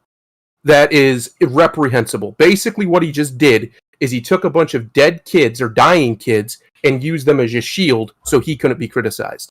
That's disgusting behavior. Disgusting behavior. And he was not guilty of it personally, at least in like on television until that moment. The company had been doing it for years with him. Years Yeah. with him. Every single wrestler, all of them, have done Make-A-Wishes, have done charity work, have done da-da-da-da, without cameras present, sometimes with cameras present, but without cameras present, and they don't make it their identity, right? They don't make it, or a big part of their identity. They don't use it to deflect criticism, because if they do, they're a scumbag. That's a Sure, scumbag that's thing to true. do. If you're not doing that stuff because it's right for the kids, then don't do it, in my opinion, because you don't get praise for bad intentions that equal good work. I don't play that game. No. All of the top guys did it. Undertaker used to do it. Hogan used to do it. Austin used to do it. The Rock used to do it. AJ Styles does it. Like all these, Randy Orton does it. Hogan used to do it even when he was the biggest bad guy in the world, and he used to beg people not to take a picture of it because he didn't want to risk people seeing him do that's this fair. outside the ring. That's fair. Um, If I could interject just for a second, though, Go I ahead. see what you're saying, and I agree. That is, you shouldn't do that. However, I have seeing accusations in the research of him where he hates kids. Dude, I saw the interviews, video, right? And pictures as Yeah. well. He likes doing charity and working with kids. You can see I it. think His he face does. is I think he lit does. up. He's happy. He does enjoy that. I'm not taking away Yeah. from what you said because obviously you shouldn't say that. Hogan's right, right? You shouldn't Yeah. say that. But keep in mind also another thing about John Cena. The reason why I say he's a company man instead of being a full bit of ego, complete ego, is you got to keep in mind John Cena did a lot of dark matches, a Yeah. lot. Anyway, I'm sorry. Go ahead. Absolutely. Okay, now let's get into, you said why they chose John. John was chosen by Stephanie McMahon pretty early on, like you said. Yeah. He was supposedly, anyway, this is a story. I don't know if anybody's ever confirmed it. He was allegedly on the chopping block. They were going to get rid of him because they just didn't see anything in him. They didn't think they had anything for him. They're like, he's a real good worker, but as far as hard worker. But he wasn't a great wrestler. He's still not a great wrestler. When he wrestles, it looks fake. At most of the like his punches he throws, in the movies, his stuff looks great because he has actual choreographers there. They help him. They get good angles. They, clearly that's what's happening. Because when he's in a wrestling ring, even just last night, he was in SummerSlam with Roman Reigns. His punches look so utterly ridiculous. Like nobody throws a punch like that. It's like he's trying to throw a punch with his wrist. I don't know how else to describe it, but that's not how you throw a punch.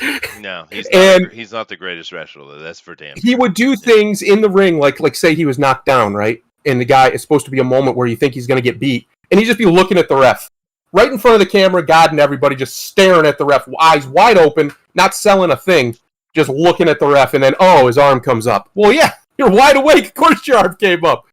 Shit like that. He was never a great wrestler, and he never will be. He's old now. His career's pretty much done. And it just is what it is. The reason he was chosen had nothing to do with his talent. His talent was a plus. He got lucky in that regard. The reason he was chosen is because Brock Lesnar left. No other reason. Brock left and they had no one. Rock was gone. Austin was gone. Yeah. Brock was the guy. They put all their eggs into that basket that he would be the next big thing. They literally called him that. They pushed him like crazy for a year. He beat everybody for a year, even Hulk Hogan. Like, he beat everybody in a year and won the title. He was running as the champion. And then Brock was like, I don't like traveling. I don't mind the wrestling so much, but I don't like traveling. And he wasn't a big wrestling fan either. So he left and went to try to join the NFL, and the rest is history. Yeah. That's why John Cena got pushed to the moon. And to add on to that, I saw an interview with Triple H talking about his opinion of John Cena, and it seems that Triple H likes him as a person. A lot of guys seem to like him as a guy. He's a great guy. He's a nice guy. They say most all of them say this, but Triple H made a very poignant and direct point, as he does. He said if John had come in a decade earlier, you'd never heard of him. He'd be a mid-card guy. Correct. And he's right. He is right. Correct. He's like, what's a good sports analogy? He's like say LeBron James, which obviously LeBron's one of the greatest to ever play the game. But say there was nobody else around him that was anywhere near that caliber. There are a couple guys who are really good. But let's just say it was just a dearth of talent in the NBA. Cena's kind of like that. The only reason he was the star is because they didn't have anybody else. And like you said, John would do pretty much anything Vince ever asked of him. Yeah. And they needed guys that wouldn't leave. Vince was very scared that he'd build a star and he'd leave him again, or he'd get hurt like Austin did. And Austin had left before. So he was very worried about that. And that's one of the reasons Cena got the push. Now, we can go a little further. You said it didn't look like Cena ever intentionally held other people down or tried to make it so only he benefited. That's just untrue. No, Cena did it multiple times. I think he did it, but I think it was Vince's choice, though. Well, it's always Vince's choice, but he's not going to. If Cena's like, I'm not going to do something, what's he going to do? He needed him. He had made him into this giant star. He needed John, so John had pull, and John used it. Now, you could say there's nothing really wrong with that. Inherently, there's not. He was protecting his job. He was protecting his legacy and everything else. But what he did this for 10, 15 years, and now the WWE, they got nobody. They got Roman Reigns and Seth Rollins. That's it. Every other star they've tried to build up since then has either failed for differing reasons, some not their fault, some their fault. But by and large, that's their two big guys now. And they're not megastars. They're just not. They're never going to be. They don't move the needle. The needle's done nothing but go the wrong way since they took over. And Cena was the same way. Like you said, that he was very divisive, right? He had half the audience cheering him, half the audience wanting his head. That's terrible for pro wrestling. I know people think, oh, at least they're making noise. That's Vince's excuse. I need people to understand that pro wrestling is a black and white game. It's good guys versus bad guys. It always has been, and it always will be. Now, those good guys can have shades of gray. Yeah, and the bad guys can have shades of gray. But at the end of the day, your lines need to be relatively clear in the ring. Because the audience is part of the show. Last year proved that more than anything. Wrestling sucked to watch last year with no crowds. It was horrible. Just since the crowds have been back, it's been much more bearable. Much better to watch, much more fun to watch, because that energy comes through the screen. You can feel it. And John Cena, his divisiveness was unnecessary. Vince McMahon is an incredibly arrogant person. That's not even a news flash. Obviously he is. He insisted that he could make John Cena the super ultra Hulk Hogan-like babyface if he just pushed him harder. If he just pushed him a little harder. A little bit harder. A little bit harder. And the more he pushed, the more there was resistance. And then eventually, there wasn't even resistance anymore because all the people who resisted, they just left. Mm-hmm. They turned it off. I was one of them. I stopped watching wrestling for 5 years. My very first memory as a human is a wrestling match. I stopped watching it for 5 years because of John Cena. Because of the way they continuously pushed him. And every time somebody looked like they could get something, get some clout, get some momentum, here came the golden shovel. Cena would come in and bury him. Now, some of that wasn't his fault. Some of that was Vince, I'm sure. But at the same time, most of it was Vince, dude. Cena had the pull to be like, no, we're not doing that this time. This time I'm going to lose. There's the rub. Yeah. Because John Cena, that's why I said he's a company man. Because other wrestlers, whether it be for their own legacy or not, would push against Vince. John does not. He is overly loyal to a fault. He is a company man. He does exactly what Vince wants to do all the time, even if Vince is wrong. That's my point. I don't. If you want to blame Cena for not being more independent and not standing up saying, well, here's the problem. That, well, fine. But here's the problem. He did for his own benefit. Multiple times, more than one occasion, he purposefully buried a guy. You brought one up or told them to fire him, and they did because he didn't like him. Yeah, or they were a threat to him in some way. Clear. Yeah. Alex Riley's an example. Zack Ryder's an example. CM Punk's an example. Well, let's be fair. Zack Ryder sucked balls, dude. But Zack Ryder was over, and Cena made sure that ended. Well, I think point blank period. It. But I get your point. Yeah. There's more though. There's a whole group. There's a whole group called Nexus that existed. Yeah. In like the early 2010s, and these were all young guys or younger guys. Some of them were about Cena's age actually, but they were new, and they had momentum, and they were doing everything right with them. And they had tons of momentum. They were beating people down, and they were a threat. Yeah, Daniel Bryan was in that group. He got fired because he choked a guy, but regardless, he came back eventually, obviously. Their first loss as a group was all of them to John Cena. That was at John Cena's direct request. Okay. He intentionally buried an entire group of young dudes coming up who could have been something huge in the business. All of them except Daniel Bryan don't work there anymore. Well, Daniel Bryan doesn't either. Don't work there anymore and never really did anything that matters because Cena buried him. The only guy who kind of broke out from that is Bray Wyatt. Broke out from it a little bit, but he did as a full gimmick change. So you can't really. That's not. I mean, a full gimmick change is a full gimmick change. It's a totally new character, so it's not fair to put that together. Ryback did the same thing, similar. His gimmick evolved. It was basically the same gimmick, but it evolved. But he didn't really go anywhere. Cena buried him, and he doesn't like John Cena. He hates him. No, not like he hates him. Yeah, and for the same reasons, because he knows Cena buried him. It's not a question to him. He knows that's what happened. He felt threatened, and he went to Vince and made sure he went down. Now, that being said, Randy Orton's done the same thing. All top guys have done that to some degree. Hogan did it. Yeah. Austin did it. Austin didn't do it as much, but he did it with a couple guys like Jeff Jarrett. He hated Jeff Jarrett, wouldn't work with him. He wouldn't work with Hulk Hogan. Flair did it. They all did it. So that's not just a knock on Cena. It's just what happens at the top. But Cena himself pretends like he's above that. And that's where I don't like. Hogan don't pretend like he's above that in interviews. He'll come up with an excuse of why that happened. Like it was, it was bad for business to go the other way, or I look at it from this point of view, blah, blah, blah, blah, blah. But Cena don't. Cena won't even answer the question. He would take it as preposterous to even ask that question. And that's another reason to not like him. Now, here's the real reason. Here's the reason why I say John Cena nearly killed the wrestling industry. And he did, at least in America. Since John Cena's reign at the top, WWE has lost 75% of its average weekly audience. 75%. It wasn't just that people were booing him, it was that they were leaving. In droves, in millions. When he took over as the top guy, they were averaging, I think, like 6-7 million, or no, I think 5-6 million viewers for the two shows a week. Pretty good. Pretty good. Now they get, I think, 2 million, maybe 3 million between their two shows. They lost a monstrous chunk of their audience, and you don't get to be the top guy and not take the blame for that.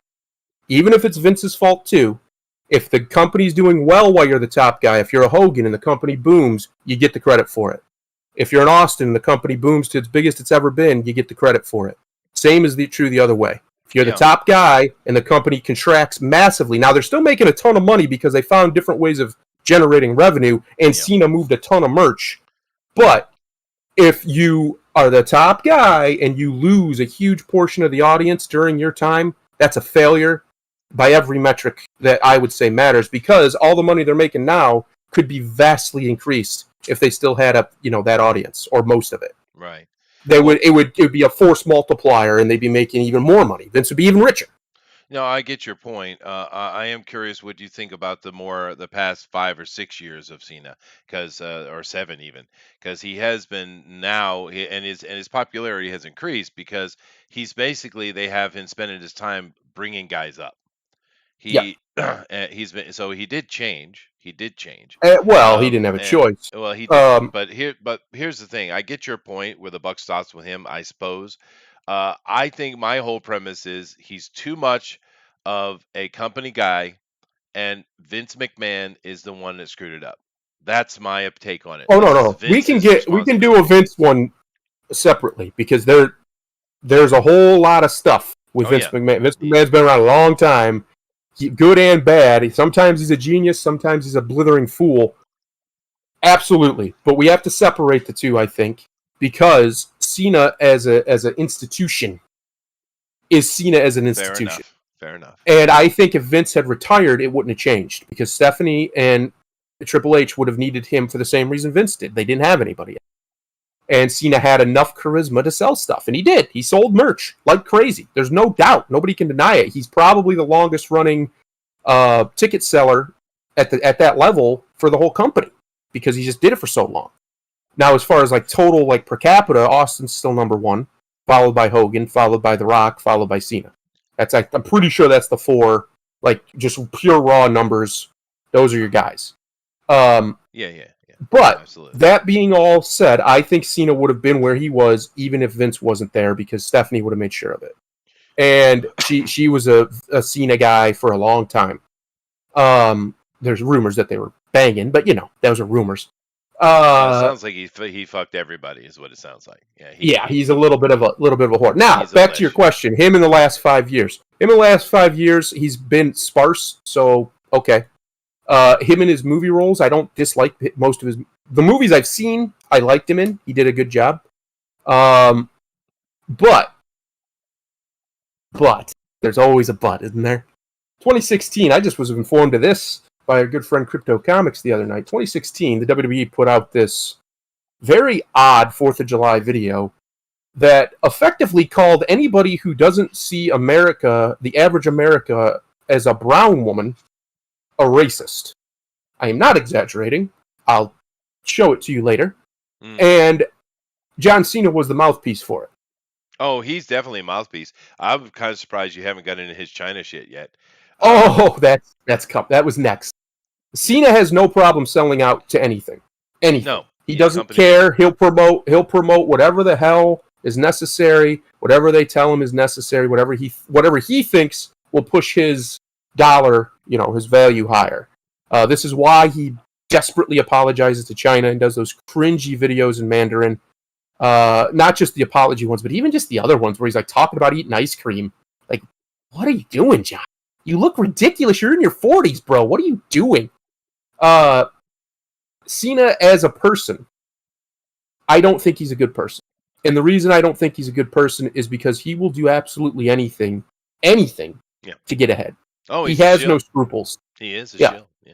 Clearly. And I have no respect for that on a personal level. So Cena as a wrestler, he's a terrible wrestler. He's not good. He's not a good wrestler. He's barely even athletic half the time. Like, he moves like a sack of shit. He's bulky. And he just doesn't, he makes it look fake. I get it, it's fake, it's not real. They're not really beating the shit out of each other, at least not intentionally.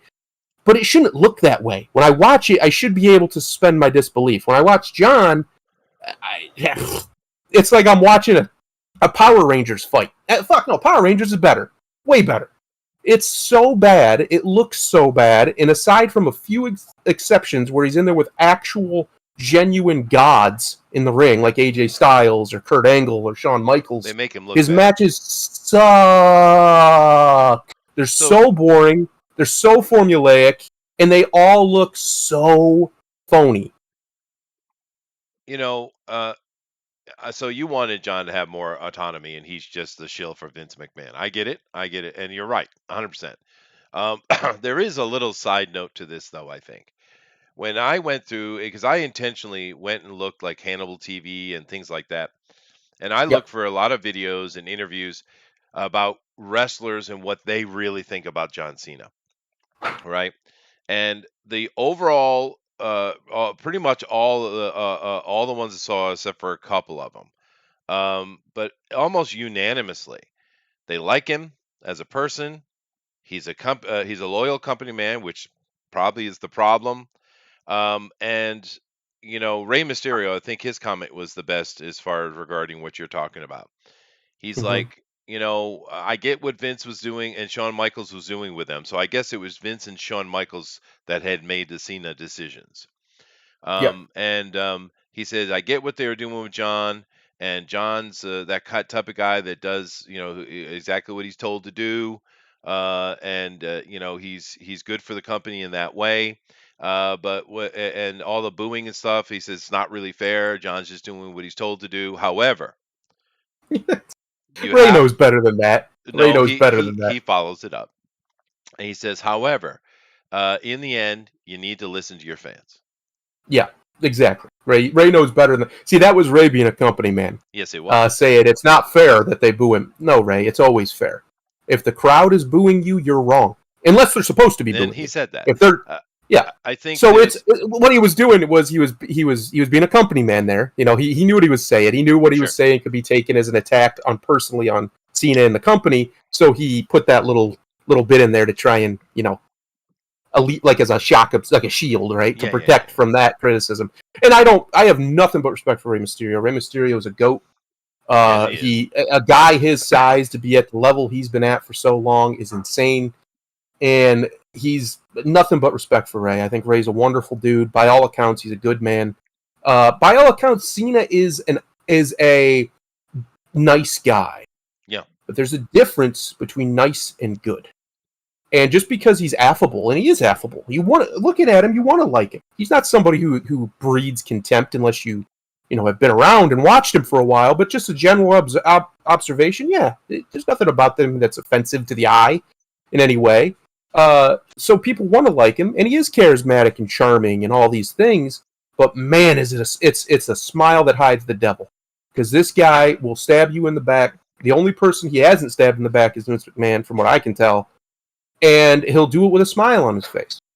He will gladly undercut people. He'll gladly kick stuff out from under him. He won't stand up for his coworkers. He won't stand up for his comrades. He has no loyalty to the boys, quote unquote, which is a big no-no in wrestling. He's a big lackey. no-no. Yes. And that's why people are like, yeah, he's okay. But most of them, they like John as a person because John's affable, right? But they don't like what he's done. The problem is if they're in the WWE bubble, they can't say that. They're not allowed to say it.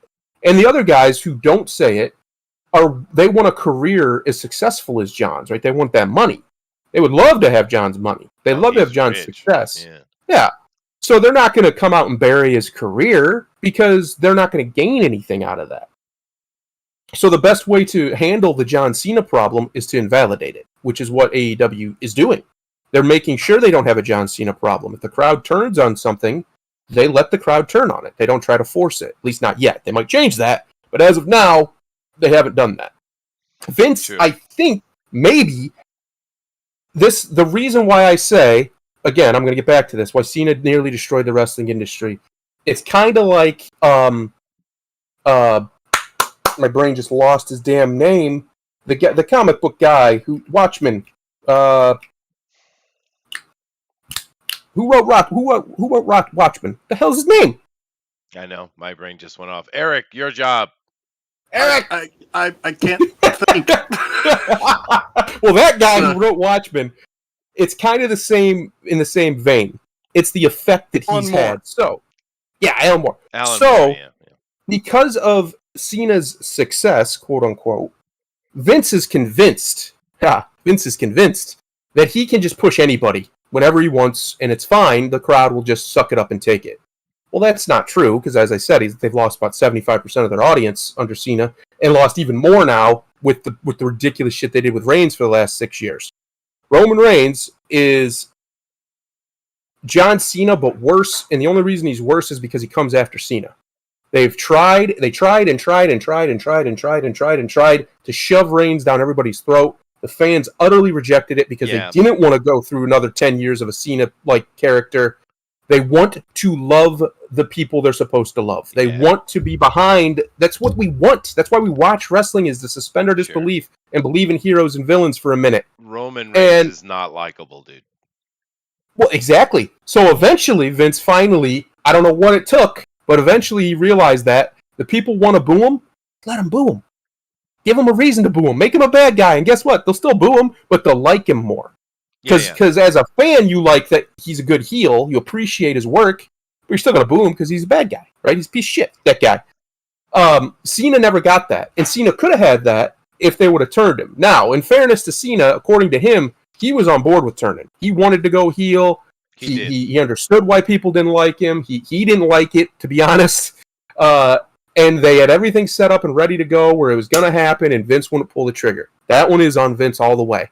Vince wouldn't pull the trigger. He was afraid of, bad PR and everything because of the Make-A-Wish and all this. Yeah. And that's kind of the double-edged sword of that. When you use dying kids as a PR shield, well, you're stuck behind that PR shield now, buddy, because you can't come out you can't come out from behind it, or else people will start calling you out.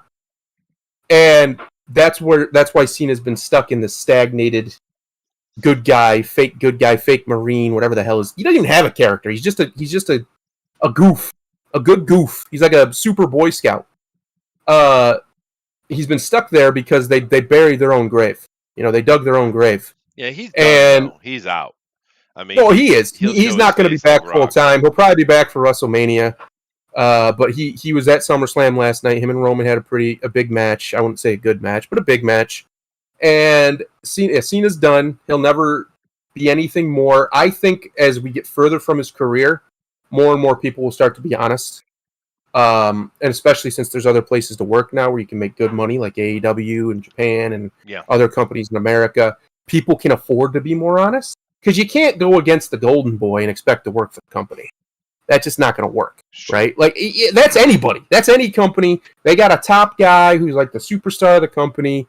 Just about any situation, you come out hard against them, you're probably done, right? So now that there's more options, more people are going to come out. You'll start to hear it, right? Slowly at first, but then probably quite a lot will come out against Cena, not just as a wrestler, not just as a personality, but personally. Maybe. Because I think that's a big reason why you haven't. There's another reason you don't hear that stuff about The Rock, right? I've never heard anybody besides maybe a handful of dudes say anything negative about The Rock as far as like a personal level in the wrestling industry. Austin's kind of the same way. Like, Austin's done some personal things in his personal life that are reprehensible. He's paid his dues for that.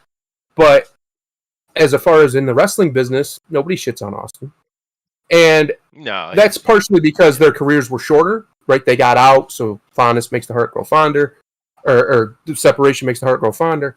But Cena's legacy will be nearly ending pro wrestling in America as a household institution. I think pro wrestling right now is in one of the best spots it's ever been. AEW is doing awesome stuff. They just got CM Punk. They've got Daniel Bryan coming. That's nice. Probably have Bray Wyatt coming because Vince let him go because he's an idiot.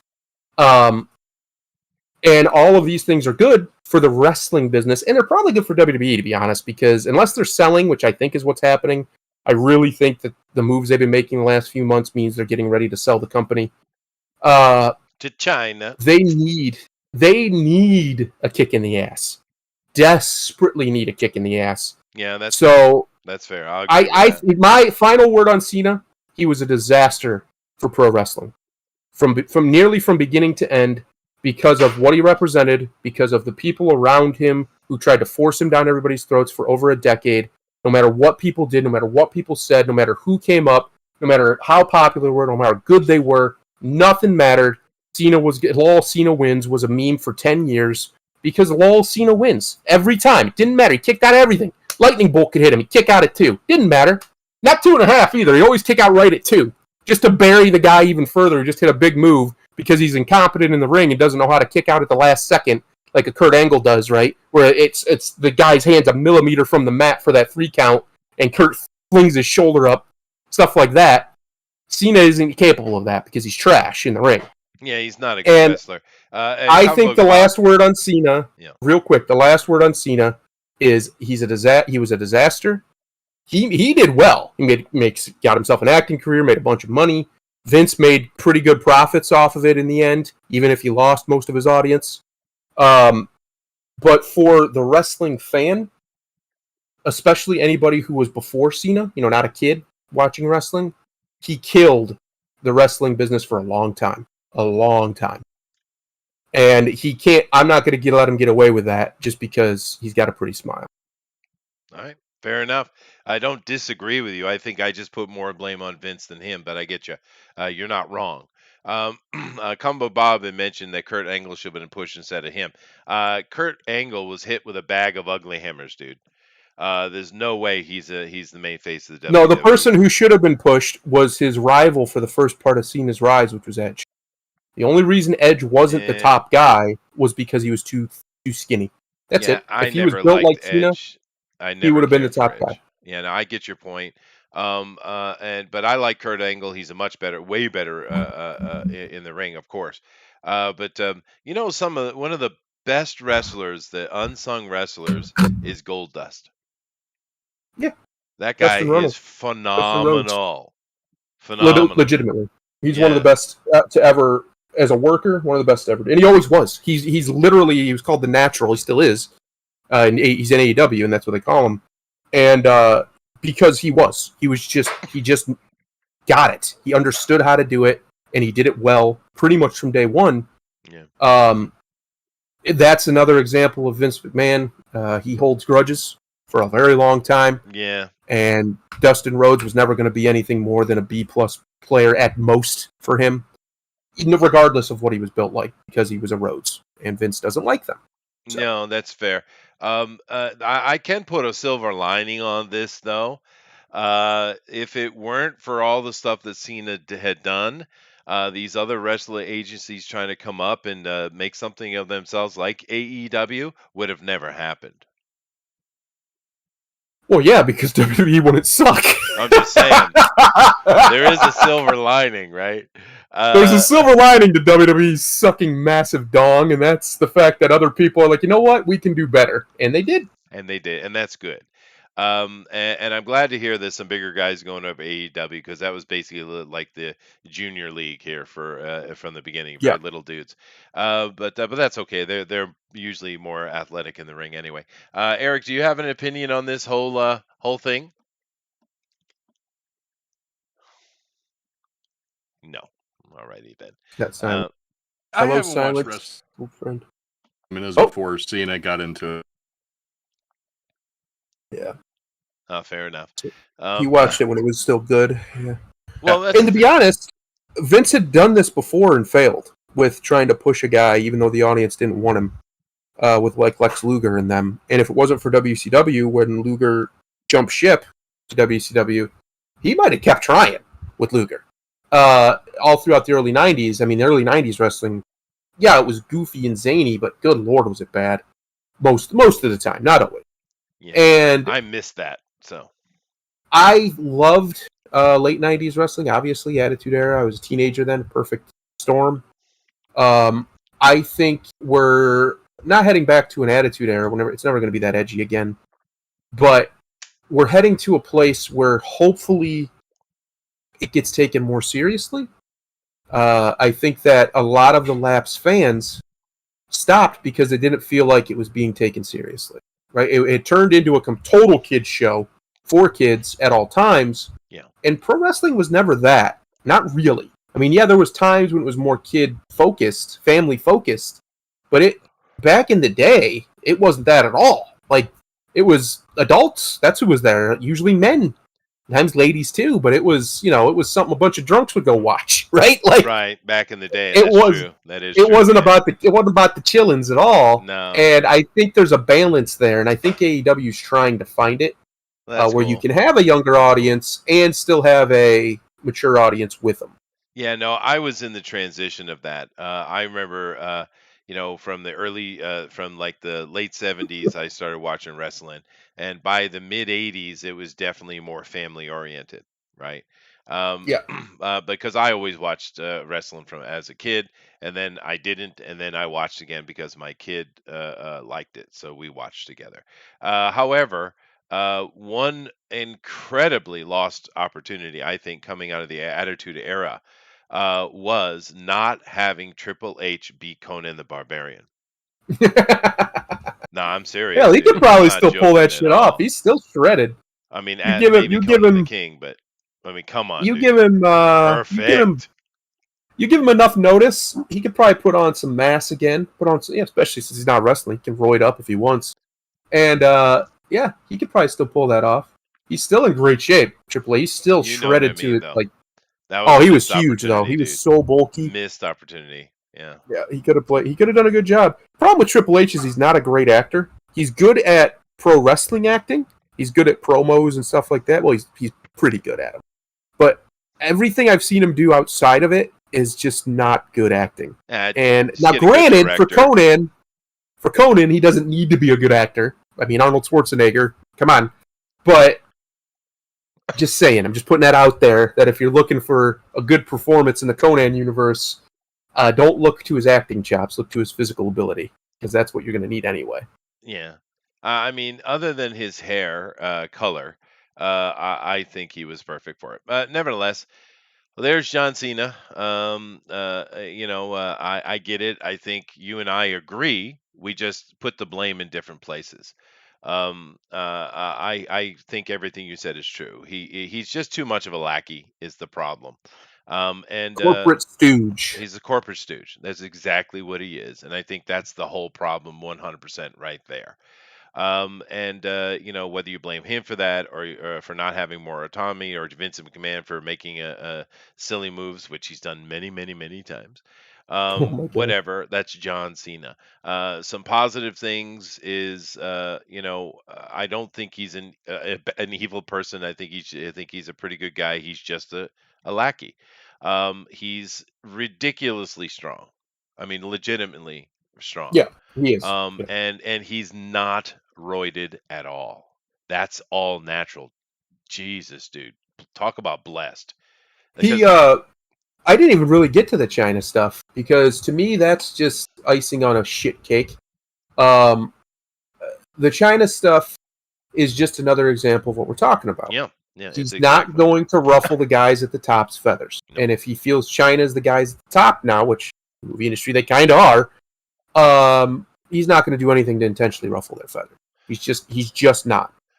If you expect him to be that kind of man, you're looking in the wrong direction. No, he's not. And Cultfin Video, how dare you call me a C-Punk fanboy? CM Punk. I will Dude. I will own that. CM Punk's the only reason I even watch wrestling now. I never cared for him very Cena much. drove me away from the business. CM Punk brought me back. And then I found some other guys like Daniel Bryan and some Japanese wrestlers to keep me around. Other than that, I would probably still not be watching pro wrestling. CM Punk's pretty good in the ring, though. He does know what he's doing. Yes. And he can do the mic stuff. I never was a CM Punk fan, however, but I don't take any credit away from him. I think in the AEW is a better place for him. It's a smaller guy league, and Yep. that's better. That's where he belongs. The problem with WWF is, the WWE now, is it's always been a big man's league, right? And I mean, fair enough. That's what it is. And these little guys like Daniel Bryan and CM Punk, Vince McMahon, they don't fit his mold that he wants.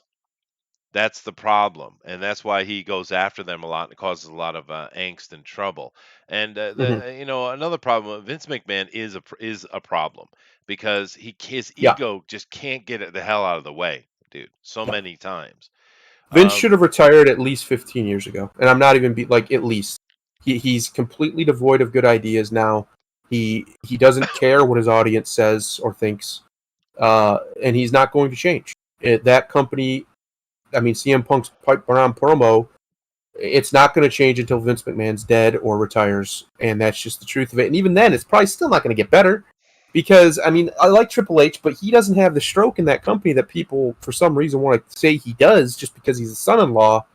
He gets overruled all the time on stuff. He does. So he's not going to be the one running it when Vince is gone. I'm sorry to tell everybody. It's just not the way it's going to work. It's probably going to be Nick Khan, the guy who's running it now, by all accounts. Well, here's the thing, though. If they sell the WWE to the Chinese, which probably they will, none of those people might be there. But you could see complete redressing of it.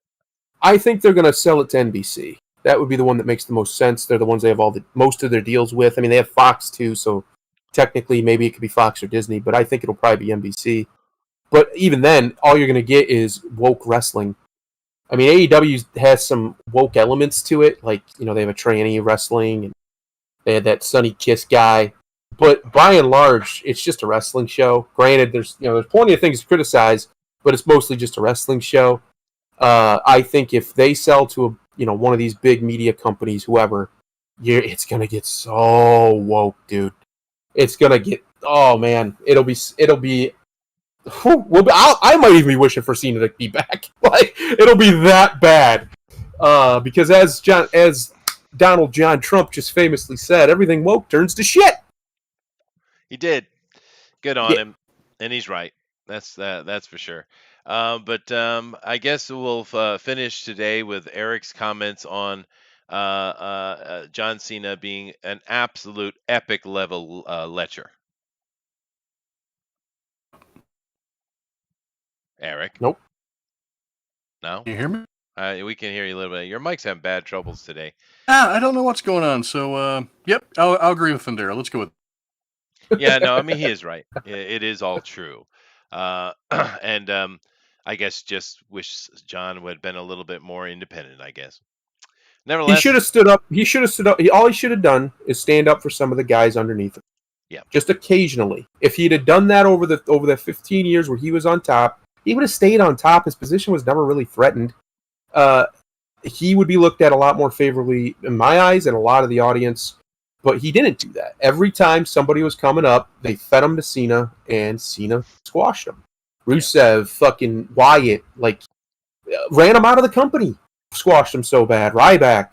There's just a list of guys who were good, who had it, who could have been something. Maybe not, top guy, but something. And he ran him into nothing. And he does get blamed for that because he could have stopped it. He had the pull with Vince to be like, no, not this. This guy I need to lose here. Simple as that. Simple Yeah, as no, that. I understand that, but he never said a word, I think he just simply said, "Yes, Mr. McMahon." I think that's really the problem. The whole time he just said, "Yes, Mr. McMahon," and he never ever pushed back. Um, and fair enough how you want to look at that. Um, People say, well, I'm just saying, I think that's the no, problem. no, We agree. Cult Film Video's comment here. I like McMahon. He's old, wrestles, drops the people's N bomb, and is greedy. He should have been Trump's VP. The people's N bomb. Wow. Oh my god. See, if we lived in a sane society right now, Yeah. there'd be a black wrestler dropping a move called the people's N bomb on people, and it would be awesome. It would get over huge on the internet. They would love it. Oh, yeah, they would. If some Yeah. black guy had a move called the N bomb. Come on, that's great. That's great. Yeah. Yeah. We don't live in that world anymore.